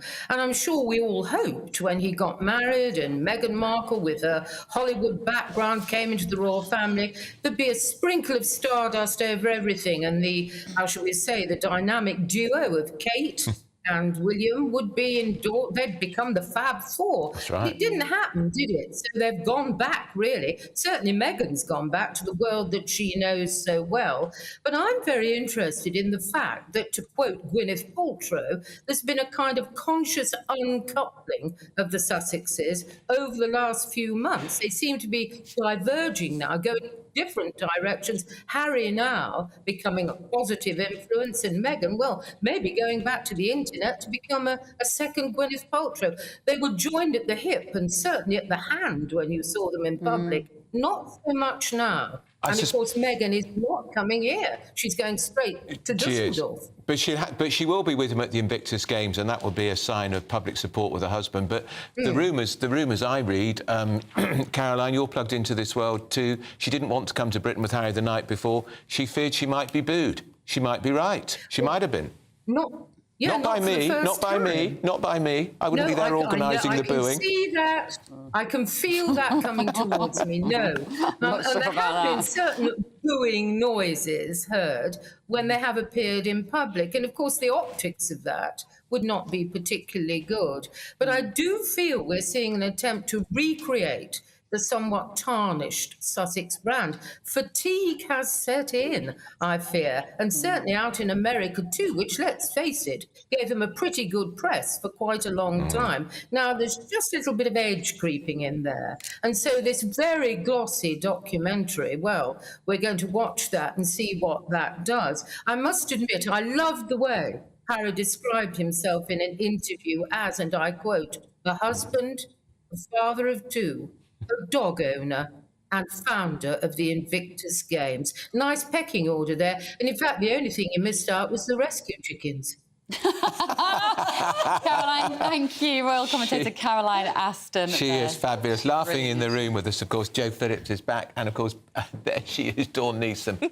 She's great, isn't she? Before we go into the next story, what are you Jo, you and I have known each other forever. I don't think we ever spent much time talking about the monarchy. Are you a fan of Harry and Meghan? No, couldn't care less. Absolutely couldn't care less. I think it's a real shame. When they first got together and the engagement was announced, I happened to be working in Lambeth in South London. Yeah. And they came over for a visit, and there were people queuing 6 or 7 deep. Amazing, isn't it? From 7 o'clock in the morning. And they were many, many black Afro-Caribbean kids, women, men, predominantly women and children. The warmth of the reception that that young woman was given was spine-tingling, and she has betrayed that goodwill and that welcome because it's all about her, and I should imagine they will just gently, as that lady said, Caroline said, they will gently uncouple and she'll carry on doing her whatever she wants to be. She wants to be president of the United States. She's never knowing undersells herself. You know what she needs to do, Dawn, is go back to acting. I am addicted to Suits. It is a fantastic Hasn't she been acting ever since she got the job? Yes, exactly. Ever since she got the job of being with Harry. But you see, she was a good actress. I've never watched Suits, I must confess. Yes, she was really. Was honestly, she's brilliant in that drama. It's a fantastically written drama. I'd rather poke my eyes out, I think. What is the character? Narcissistic and self-indulgent? Which she plays the type? Lawyer. It's a great series. I think Jo made a really good point, though. I think that the thing is with Meghan, she could have been such a brilliant role model. Yeah, right. And she hasn't. She's gone the polar opposite. So sad. And it's caused so much. I mean, I was lucky enough to interview Princess Diana a couple of times when the boys were very little. And I just think now what she would be thinking, seeing how her boys have grown up, it would break her heart. And I just find it very sad. Don't you think if I mean, look, we speculate Diana's dead, long dead, but I think Diana would have almost prevented that breakup between those two brothers. I think she would have done. Yeah. Wouldn't she, Jo, don't you think? Well, maybe he wouldn't have fallen for Meghan if if Diana was still around. Because she's a sort of because the idea that this plugged-in American actress. I mean, she ain't Meryl Streep, however good suits. Quite right. Good. But, the idea that she didn't know what being royal involved, I mean, come on. Yeah, please. I know. Really. I know. Right. It's like coming on let's here and talk thinking you're going to do a cookery programme. You could if you want. Bev used to do cookery. Very good cook. I've done everything. I ended up here. Long time ago. Now, she's going to talk about housing reform, so it's not as interesting. Housing's important. Well, here's the thing. The reason that I think this story is really important is because we spend so much time giving a disproportionate amount of time to talking about net zero and carbon, whereas actually clean water, probably deforestation I feel quite strongly about as well, but clean water, clean rivers, it's important, Dawn. And what is happening here that might affect that? Well, it's basically building more homes, which we also need, which has been neglected for decades. I mean, but, we seem to be having this debate about this particular story where it's, clean water or housing. It shouldn't be one or the other. Yeah. We should be able to do both. To do both in a controlled way. And obviously this mentions the dreaded B word, so Brexit again, and sort of like, the EU regulations, what you don't have to abide by now, so we can build more housing. Why is someone just not getting on with things properly? Don't build them on the floodplains, that's really stupid, and give us clean water. It's not rocket science. No, and what they've done, what the government have done, to go back on yet another promise, is they've ripped up the rules of the front of the Express, Rishi Sunak saying, it's a Brexit freedom. We, the taxpayer, are going to pay for this, which will help house builders build houses, big houses, not the ones that are needed, and they will not have to do the the nitrate nutrient programme anymore. We've got rivers that are filthy. We've got seas that are full of sewage. Yeah. People can't swim in them. You know, people are getting ill from going in rivers, and we want to build more and more housing. We do need housing. But why aren't we looking at high streets and town centres? Exactly. You know, in honestly, European yeah, cities, I know. people live over there. Shops come up, grocers. We've got high streets all over this country. You raise a very interesting point, because they've said they're going to do it. They said post-COVID, because we've got to have a new look at the high street. All these shops are closed. All these properties are above shops. Why don't they redevelop And them? huge big department stores and malls, they could all be housing. Talking of water, I'm so sorry. We want to cross over to Florida, actually. There's a press conference about the hurricane, I believe. Hurricane Idalia. By 0800, it's going to make landfall on Florida's Big Bend. So please hunker down wherever you are. Don't mess with this storm. Don't do anything that's going to put yourself in jeopardy. And there'll be a lot of help coming on the back end of this storm, and we're ready to go. As soon as it's safe to do so, you're going to see all these different assets deployed. So stay safe. Any questions? Do you feel like the state and residents here are prepared for this strength of the storm, you know, potentially in Category 5? I know we're in Category 4. I think if you look at the counties, I think that they mobilized very quickly. I think that they've been very clear about the storm surge threat and all these Zone A's across the Gulf Coast, and probably more so than any storm that I can remember in recent years. So people understand. You know, we've said from the beginning it was going to probably be a major hurricane, and that's what it is. And so we're here and we're ready, and we're gonna work hard on the back end to make sure everyone gets back up on their feet. Is the message to shelter in place for all 49 counties that are under the state of emergency? So it's if you're in a part, there's counties where the storms pass, so there may be some outer bands. That's not necessarily saying shelter. Saying if you're in the path of where the eye wall's going, you know, at this point you got to hunker down. And so those Big Bend counties, as we get into north central Florida, you know, you're in jeopardy at that point. And so it's really those places where it's going to hit the eye wall, where the eye wall's coming in, to be able to not mess with it. It's going to be a significant impact. Any concerns about the 100 that decided to stay on Cedar Key? Well, sure. I think that it's a hazardous situation. If you end up with storm surge that even approaches that 16 feet, the chance of surviving that is not great. You would need to be maybe even like on a 3-story building, because it is going to rise very, very highly. But there were some people. Now, most people did heed the warning, but there were some that that's what they wanted to do. And so once this passes, there will be rescue efforts done if need be, and hopefully it's not necessarily. Hopefully they knew what they were doing and they have a spot, but it's potentially very, very hazardous when you're talking about really anything even approaching 10 feet. But when you start talking about potentially 16 feet, that is a huge, huge deal. Yesterday, the expectation was that there would be 40,000 electrical linemen in state to respond to the restoration effort. What are the well? We said up to. We said probably between 30 and 40, and that's where we're at. We're between 30 and 40. Yeah. We haven't talked to the crews this morning because they're actually out in the field doing what they're doing. So I'm not so much worried about the numbers right now as much as we are getting the power restored. So. Yep. Oh. Do you think that Florida caught a break here in the fact that this is hitting the Big Bend and not areas like the Tampa Bay area? Well, it's not a break for the people that are in the pathway, so I think it's anytime you have it, it's difficult. You know, if you just look at the way Florida is cut, to have something go in this Big Bend, and it's going to be to Georgia relatively soon. If you are listening to us on DAB Radio this morning, that is the Florida Governor Ron DeSantis, who's doing a press conference to announce the arrival of U.S. Hurricane Idalia. Let's hear what he's got to say. People, so you don't want to get hit at all. You want it to be as modest an impact as is humanly possible. And I think that there's different paths that some of these storms that take. Ian was one that was a really bad path just because it impacted so many people. Like, you know, people saw the images of Fort Myers Beach, and obviously that was a catastrophe. Those were catastrophic images. But, you know, you would go hundreds of miles away and you had major flooding. You had erosion on the east coast of Florida in places like Volusia County, the beaches and things like that. You had structures falling down because of that. So it had massive impacts. And so anytime you do this, you know, you would want it to impact as small amount of places as possible.